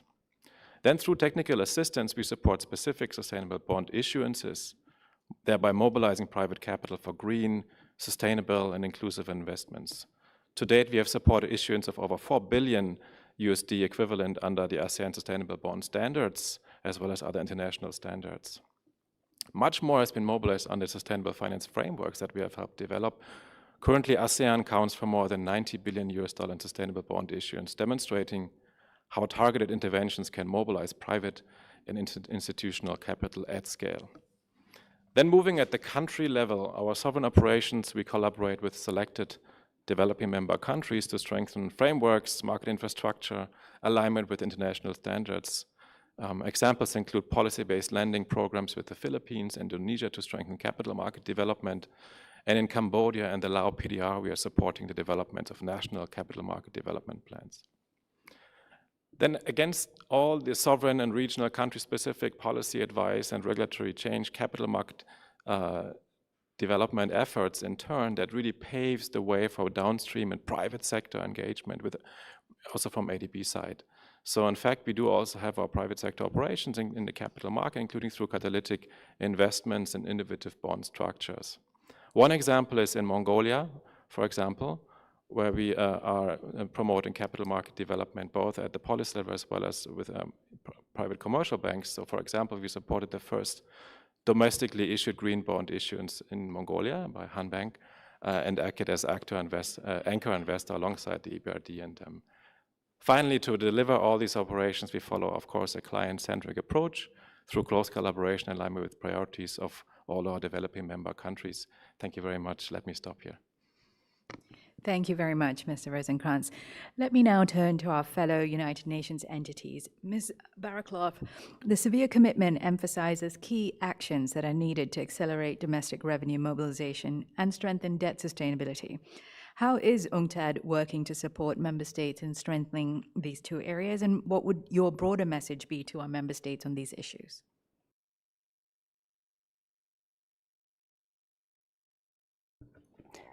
Thank you to ESCAP for inviting us to share our views on this. And you heard already from my boss this morning, our Secretary General, who, by the way, we were not both told to wear red this morning, but obviously we have. So as our Secretary General, Rebecca Greenspan, has outlaid very effectively this morning, we know that the financing needs of developing countries are already immense, and the climate and structural transformation requirements of the most massive investment push, really, that we've seen historically, and that many countries are already struggling with debt servicing costs, the cost of capital, the gaps in the global financial safety net. But the Seville commitment really is a wonderful opportunity, and to come together and to put in place effective strategies to try and reform the international financial system. So two areas where UNCTAD is working that relate specifically to the debt architecture in the Seville commitment. One is the borrowers platform. This is paragraph 48 for those of you who read the commitment. The borrowers platform, and then also principles on responsible sovereign lending and borrowing. As I say, you'll find both of these in paragraph 48. So the borrowers platform, it's a space where borrowers can share their knowledge and peer learning, and it will help to fill a gap in the global financial architecture. This will both strengthen debt sustainability and help with that second issue of accelerating domestic resource mobilization. So what is envisaged in the borrowers platform is a secretariat, which will be led by UNCTAD, There will be a chief executive officer appointed who will come from one of the countries in the global south. The idea is that it will be a former minister of finance or a central bank governor or renowned international expert in the field, and they will report to a rotating chair made up of the club's members. The platform will be an independent body governed by its member states to ensure that it serves their interests, and UNCTAD will report on the work of the platform. So the platform will discuss technical issues. It will share information and experiences on debt challenges, technical assistance and capacity building in debt management, and how to strengthen the voices of borrower countries in the global debt architecture. I should say that work has begun already on the platform with a working group of 8 member states, 2 of which are from Asia, and they're already convening to establish the modalities. The second important area where UNCTAD is working to support the member state in the civil commitment is in the principles of responsible sovereign borrowing and lending. Now, this agreement in Seville builds on already an UNCTAD declaration from 2012, the Principles of Responsible Sovereign Borrowing and Lending, which is an effort to address the inherent asymmetry between creditors and borrowers when it comes to sovereign lending. And the working group will aim to ensure the adoption of soft law principles. It'll be voluntary. It's voluntary responsible principles for lending. Alongside these 2 elements, I would say that there's a third area which is also extremely important in the civil commitment, and that's paragraph 54. And this is about engagement with credit rating agencies and how investors can increase the scale of capital for countries and reduce its cost. And this is essential for debt sustainability. At the moment, 90% of developing country banks have got a credit rating that's less than BB, less than BB rating. In advanced economies, the proportion's the other way around. 90% have got higher than BB credit rating. And yet, all the banks in all the countries are rated by the same agencies. So UNCTAD is helping developing countries, working with credit rating agencies to try and have better flow of information that will help increase the understanding of credit rating agencies and reduce the perception of risk that is often not related appropriately to project. Thank you very much, Diana. And now let me move to Mr. Eno. Asia Pacific stands as the world's engine of growth, particularly through key industries. Science, technology, and innovation, which is part of the severe commitment, is already, of course, changing our region. How is UNIDO working in the region to provide support to countries that are navigating both industrialization and technological change? Thank you. UNIDO is working to ensure that innovation, technological change, and industrialization in this region are inclusive and sustainable. UNIDO's global priorities now are sustainable supply chains, climate action, clean energy, and ending hunger. These priorities guide our interventions across Asia Pacific with a slight adjustment to focus more on human resources for high-value industries. To frame this discussion, let me share a concept widely used in innovation, technology readiness level, TRLs, ranging from 1 to 9. TRL 1 to 3 covers basic research, TRL 4 to 6 involves technology development, piloting, and TRL 7 to 9 focuses on system development and commercialization. Technological change moves through these stages, while industrialization requires building ecosystems that enable efficient and affordable manufacturing. Globally, UNIDO has delivered results by supporting innovation and technology transfer to small and medium-sized enterprises at TRL 7 to 9. The validity of this approach was supported when I had a chance to talk to the Secretary General of the National Economic Social Development Council in Thailand for this region. For example, UNIDO does eco-industrial parks that promote resource efficiency and industrial symbiosis, decarbonizing the energy-intensive sectors through energy management systems and compliance with multilateral environmental agreements, clean energy solutions, including decentralized systems and low-emission hydrogen. However, as severe commitment notes, there is a $4 trillion financial gap to achieve the SDGs. While Asia-Pacific drives global growth, many countries are searching for the next growth engines. UNIDO is trying to come up with several initiatives in addition to already set in place the global investment network, which are digital transformation. We launched several digital development solutions, including global community on AI for industry and manufacturing. Now the members reached 225 companies, entities from China, Australia, India, US, and others. We have also public-private development partnerships, leveraging private sector financing and sustainable global supply chains, especially in agro-industries and emerging blue industries, with attention to sustainability-driven regulations. We call the initiative Who Pays. In summary, UNIDO is helping Asia-Pacific harness science, technology, and innovation for inclusive and sustainable industrialization, turning technological change into an opportunity for shared progress and environmental stewardship. Thank you.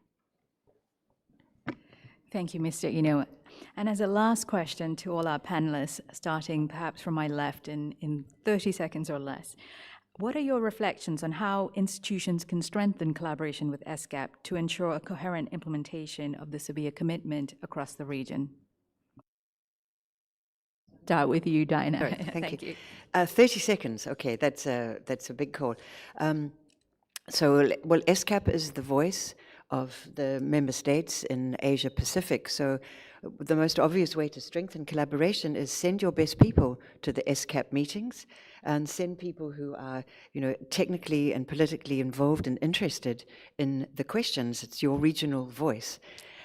You can also do a lot, I would say, in supporting your regional banks and your institutions. So your countries have delegates who are on the board of banks, and they can be involved in a voice. And the final thing I would say is that UNCTAD and ESCAP do work together both on technical collaboration. Suba and I have jointly conducted research and technical assistance. And within the UN, it's very important to help be present and engaged partners. So thank you. Is that 30 seconds?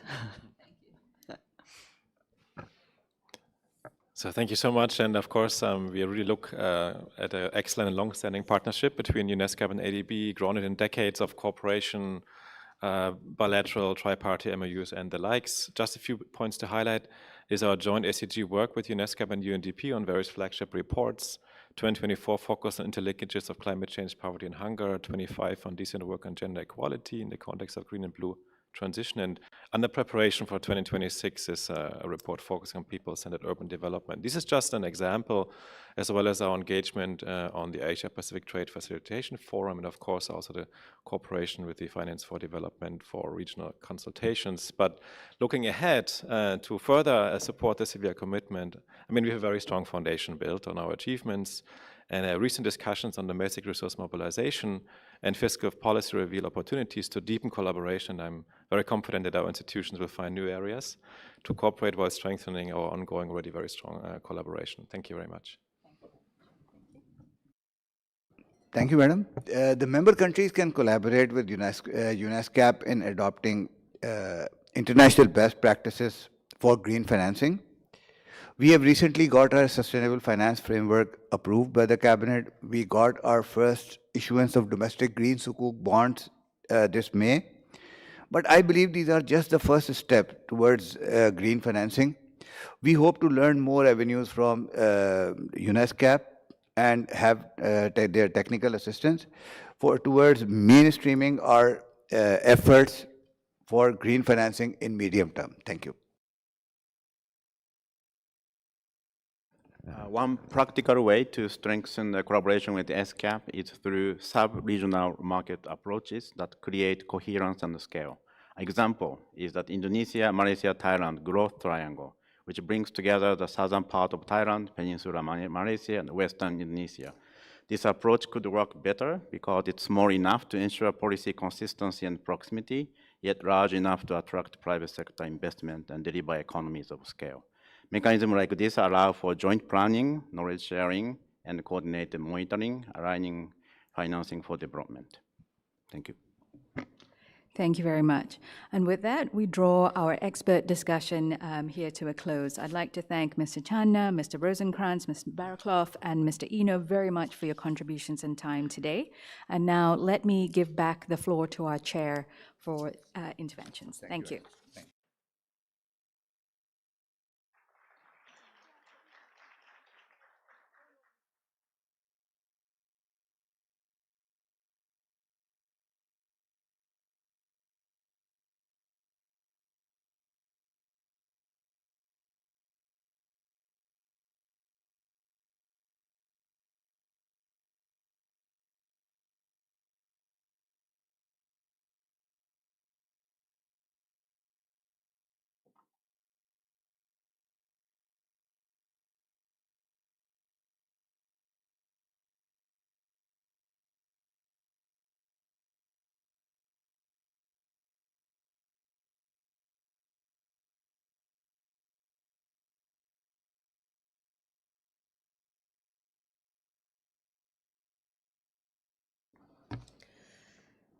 Thank you, Ms. Siva Kumaran, for moderating the discussion, and thank you to the distinguished speakers for your valuable contributions to our deliberations on this agenda item.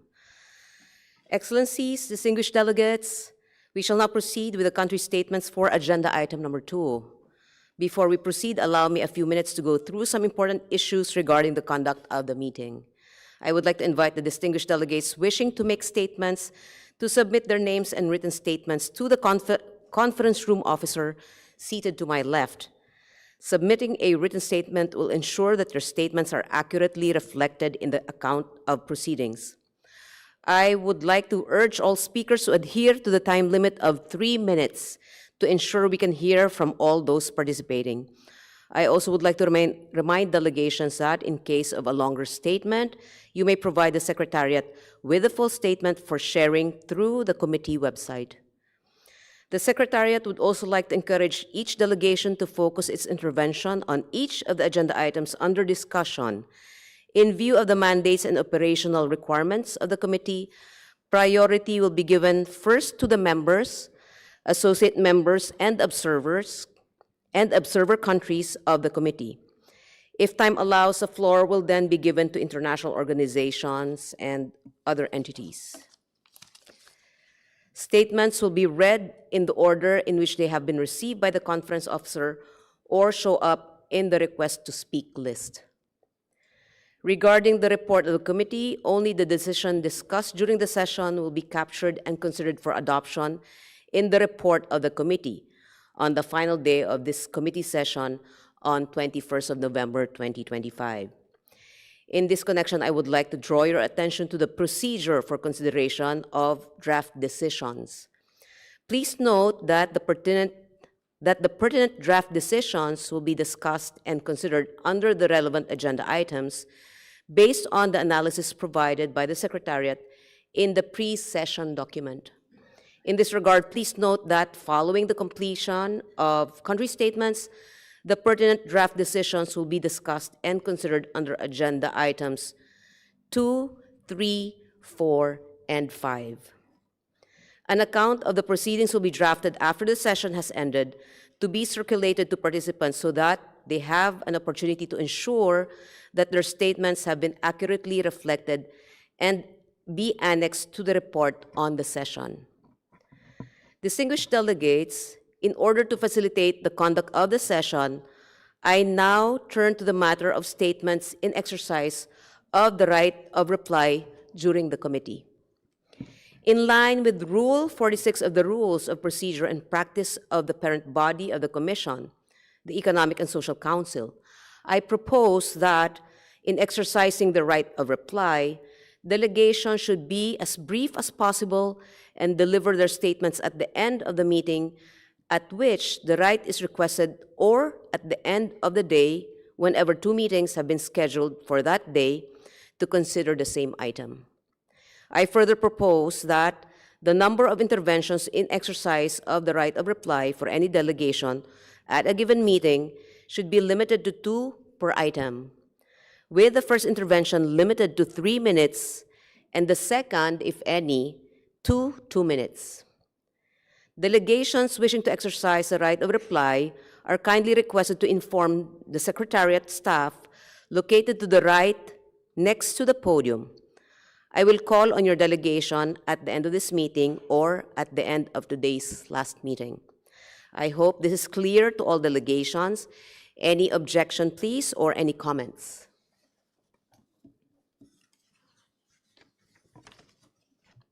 I hear no objection. The committee will proceed accordingly. Let us now continue. I now open the floor for country statements.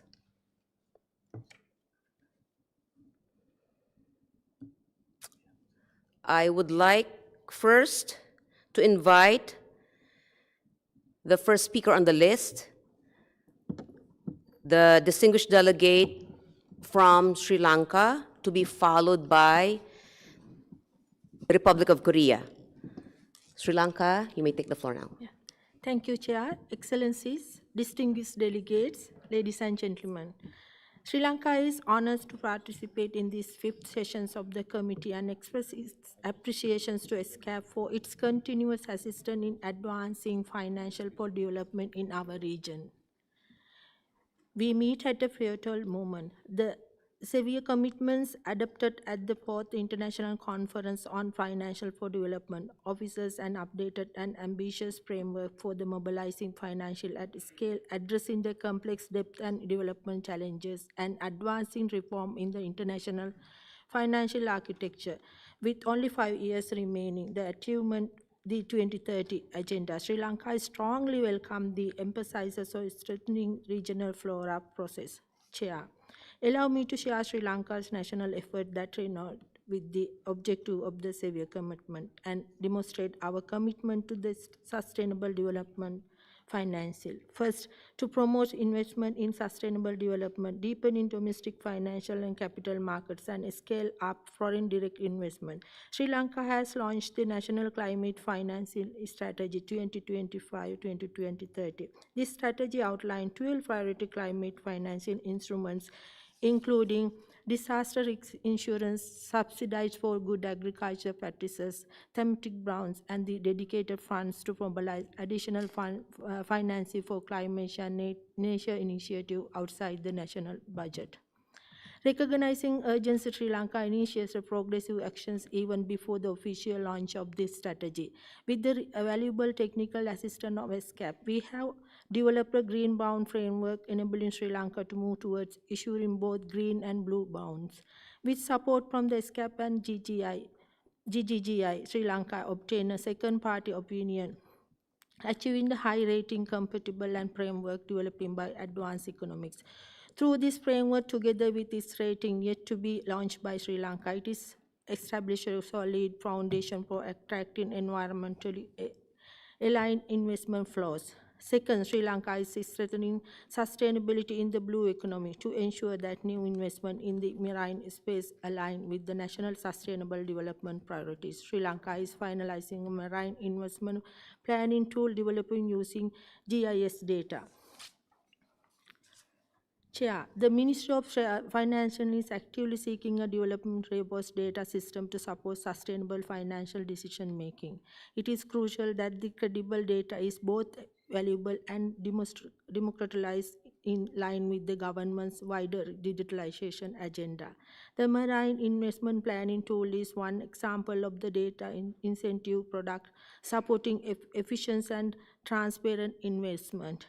Chair, this initiative demonstrates Sri Lanka's strong commitment to mobilize climate and sustainable development finance, strengthening resilience, and the aligned national actions with regional and global framework, including the severe commitment. We look forward to continue collaboration with ESCAP and development partners to advance integrated financial solutions, depth, sustainability, and long-term resilience development. Sri Lanka stands ready to contribute constructive to regional follow-up process and share our experience to collectively work towards the achievement of the sustainable development goals. I thank you. Thank you, distinguished delegate from Sri Lanka. I now recognize the distinguished delegate from Republic of Korea, to be followed by the Philippines. Republic of Korea, you're recognized.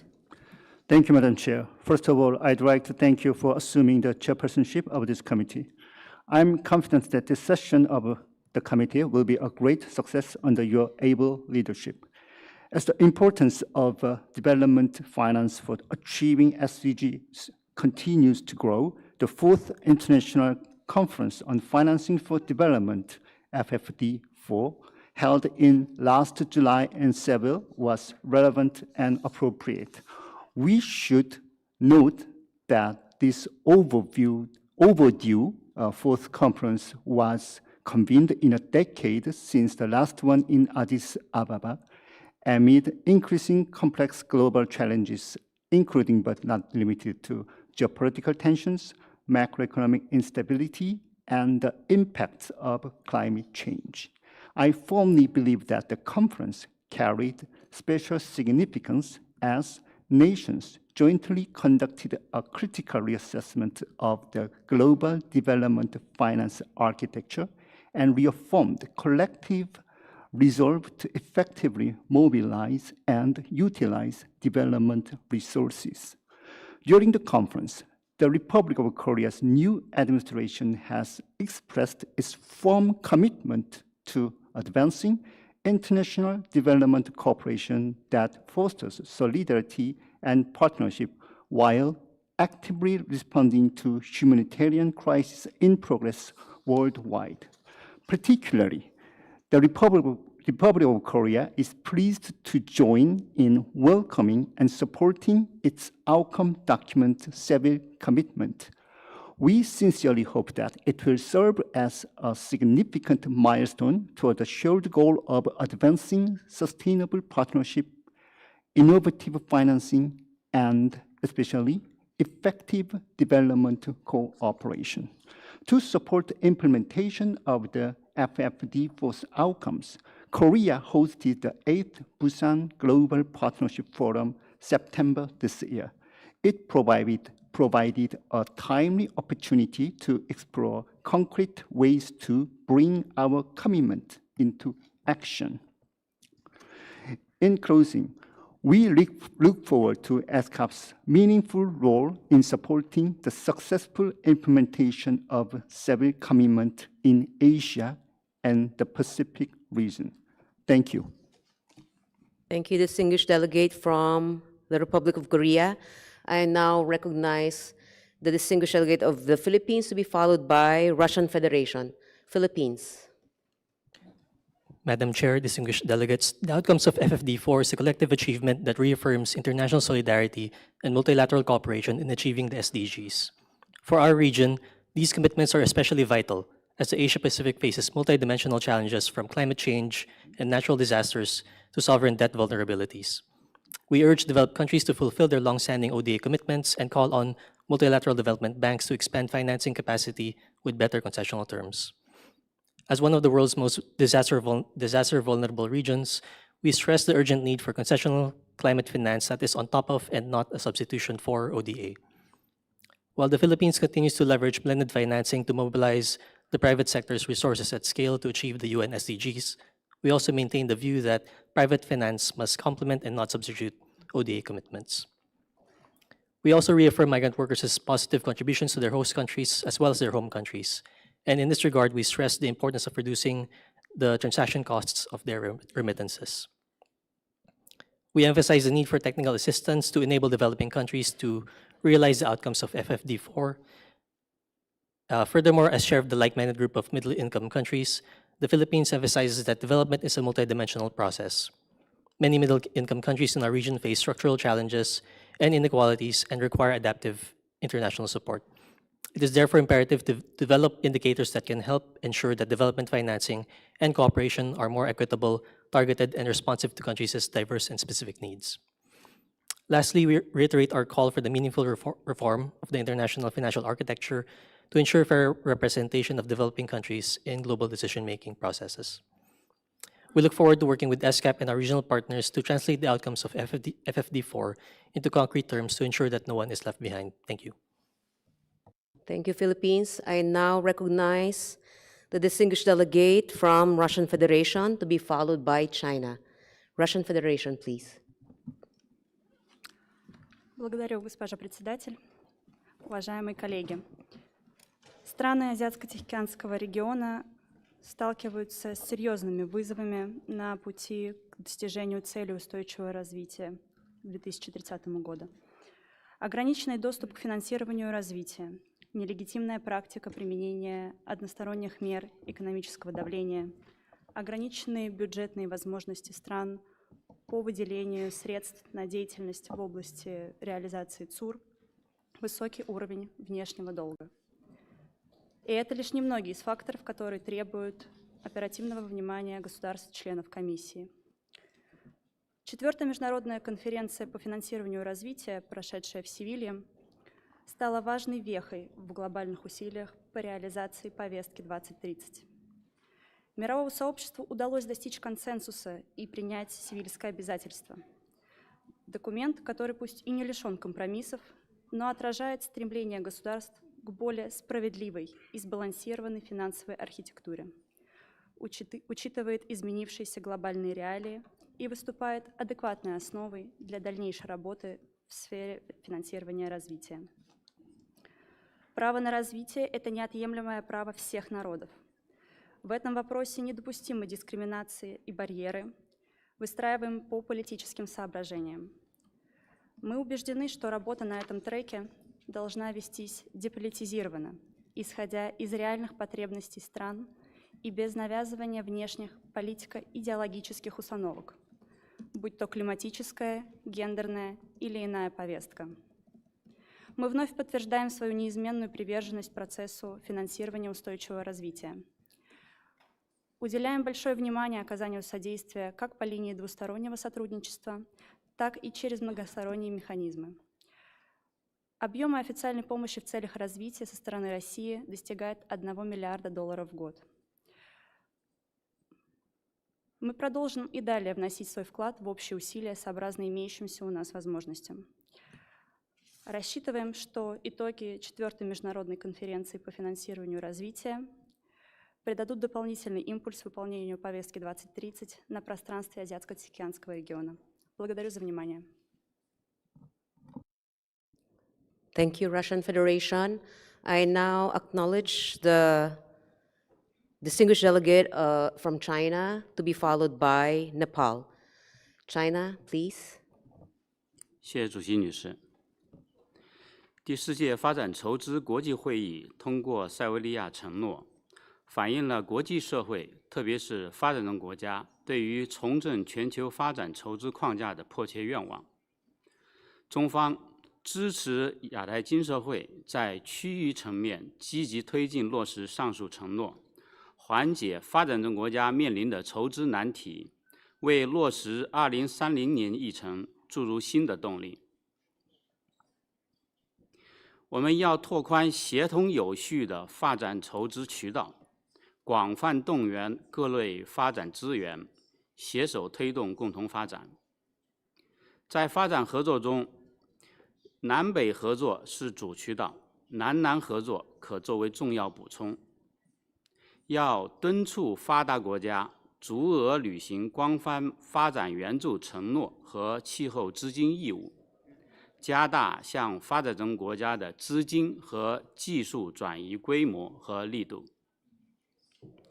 我们要改革国际金融架构，切实增加发展中国家的话语权和代表性，提高有关机构的筹资运营能力和效率，解决由于国际金融体系结构性失衡导致发展中国家筹资负担沉重的问题。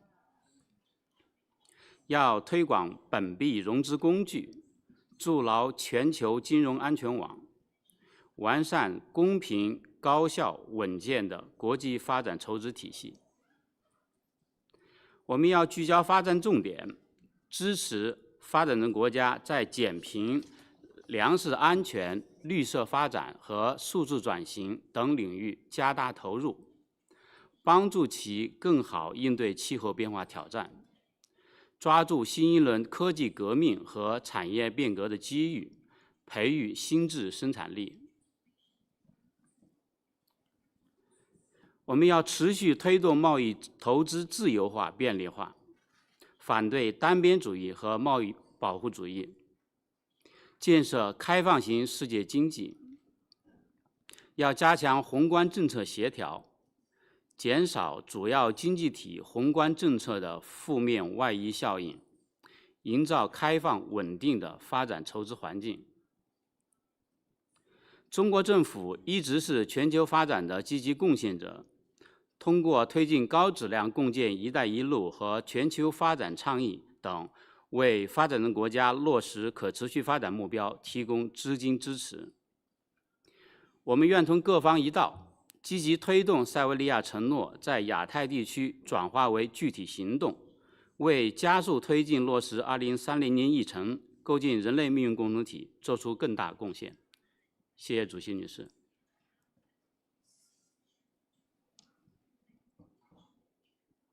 Thank you, China.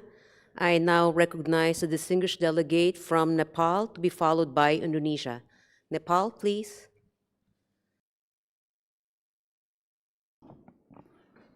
Madam Chair, Excellencies, distinguished delegates, ladies and gentlemen. At the outset, I congratulate Your Excellency as chair of elected chair of the committee, and I assure you full support for the successful concluding of the meeting.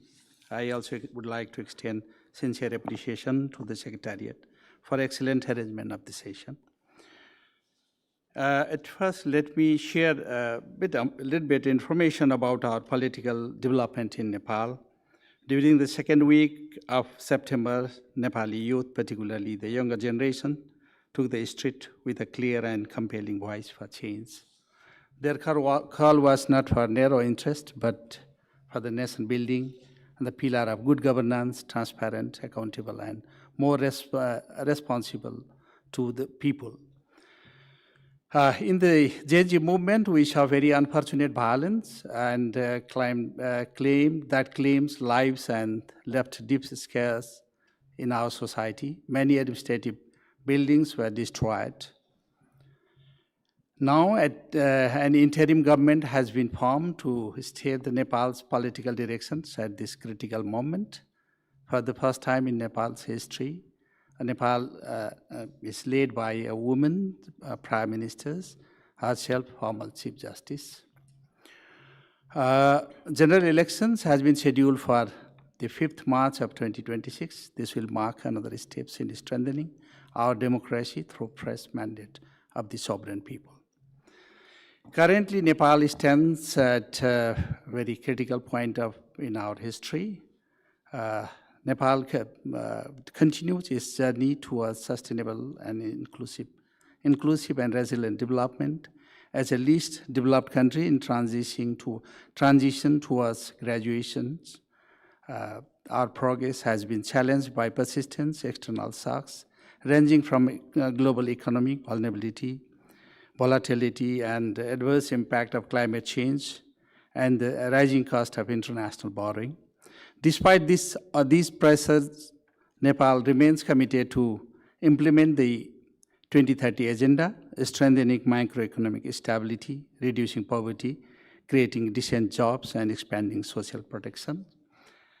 Nepal welcomes several commitments. The 7 areas of highlighted in the commitment are all directly relevant to our Nepal's priorities. Nepal reiterates the call for development partners to fulfill their ODA commitments. We underscore the importance of multi-year predictable financing commitments aligned with the national plan, including Nepal's long-term vision of prosperity and happiness of Nepali people, using and strengthening national systems rather than creating parallel structure. Nepal is among the world's most vulnerable countries, climate vulnerable countries, despite its negligible emissions. Our adoptions needs alone requires billions of dollars annually, yet access to climate funds remain complex and fragmented. We value ESCAP's role in promoting regional cooperations. We encourage greater use of ESCAP platform for scaling up South-South cooperation and triangular cooperation, strengthening regional value chains, facilitating technology transfer, digital transformations and innovations, and enhancing cooperation in disaster risk reductions, migration, and energy connectivity.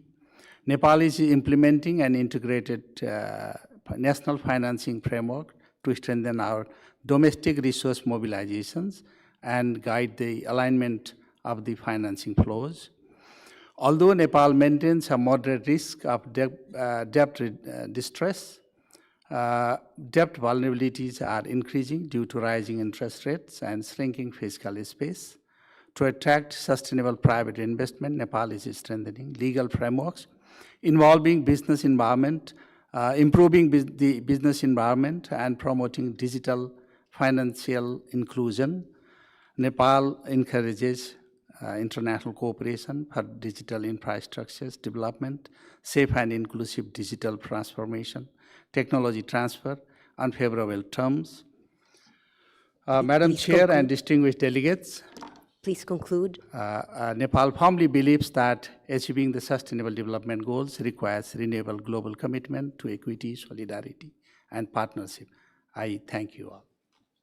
Thank you, Nepal. I now will acknowledge and recognize our last speaker for this morning session, and then we will continue in the afternoon.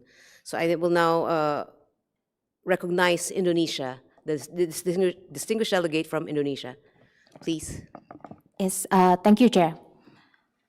Excellencies, distinguished delegates, Indonesia welcomes this timely discussion on the implication of the Financing International Conference on Financing Development to our region. The adoption of Sevilla Commitment in July 2025 was a significant multilateral achievement. It provides a renewed, actionable framework to close the staggering annual SDG financing gap. For the Asia-Pacific, a region of dynamic growth, yet profound vulnerabilities, the effective implementation of the Sevilla Commitment is not an option, but a necessity.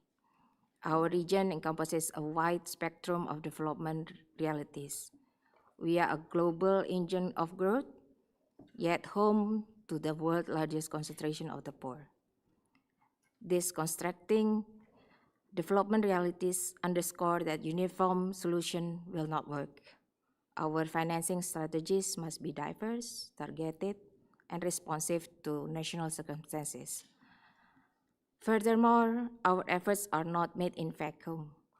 The current global geopolitical and economic situation directly threatens our financing prospect. For Asia-Pacific, a region deeply integrated into global trade and finance, this means higher costs of capitals, reduced foreign direct investment, and constraint in terms of fiscal space. Precisely at the moment when we need to scale up our development spending. In this regard, we must translate the global ambition of Sevilla commitments into concrete regional action, focusing in several priority areas. First, the Sevilla commitments call for a major investment push. In Asia and Pacific, this means directing resources toward the sustainable source of growth, such as digital and green transformation. Indonesia welcomes the strong emphasis on innovative instruments, such as green, blue, and thematic bonds, which we also have developed domestically. Moving forward, collective efforts are needed to de-risk sustainable investment and ensure that these capital flows empowers our peoples, our MSMEs, women, and youth. Second, the Sevilla Commitment rightly advocate development of oriented debt restructuring and stronger representation to developing countries in global financial infrastructures. For Asia Pacific, this includes promoting fairer credit rating methodologies that better reflect our region fundamentals, as well as to have more dialogue, technical assistance, and capacity building in terms of debt management.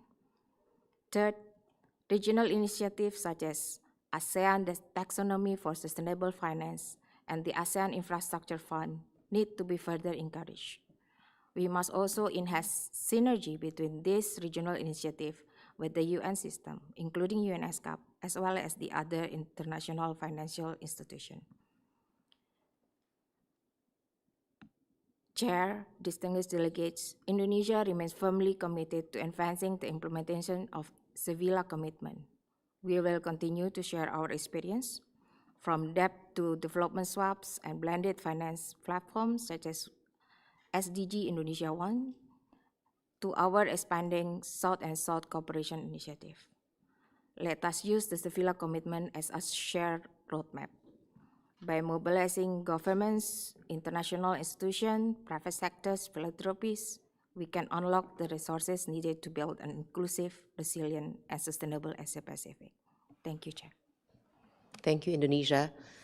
Now I would like to acknowledge that for the afternoon session, we shall have the following speakers in this order: Bangladesh, Pakistan, Japan, and any other speakers who would like to be recognized. But now I will close the list of speakers for this agenda item for this morning. The country statement and consideration of the draft decisions as contained in document ESCAP CMPF 5/2, Fourth International Conference on Financing for Development, Implications for the Asia-Pacific region, will continue this afternoon starting at 1400 hours. At this time, we shall break and reconvene this afternoon at 1400 hours Bangkok time sharp to continue the discussions under agenda item 2. The meeting is now adjourned. Thank you for your cooperation. Excellencies, distinguished delegates, you are cordially invited to participate in 2 side events, which are taking place after this session at 12:30. The first being Financing Energy Transition for Long-Term Green Economic Prosperity, that's happening in Meeting Room H. And second, From Local Fiscal Risks to National Resilience, Driving Preventative Adaptation and Risk Financing for Sustainable Development, organized by the Ministry of Finance, Indonesia, Embassy of Japan, UNDRR, and ESCAP. That's in Meeting Room G. Thank you.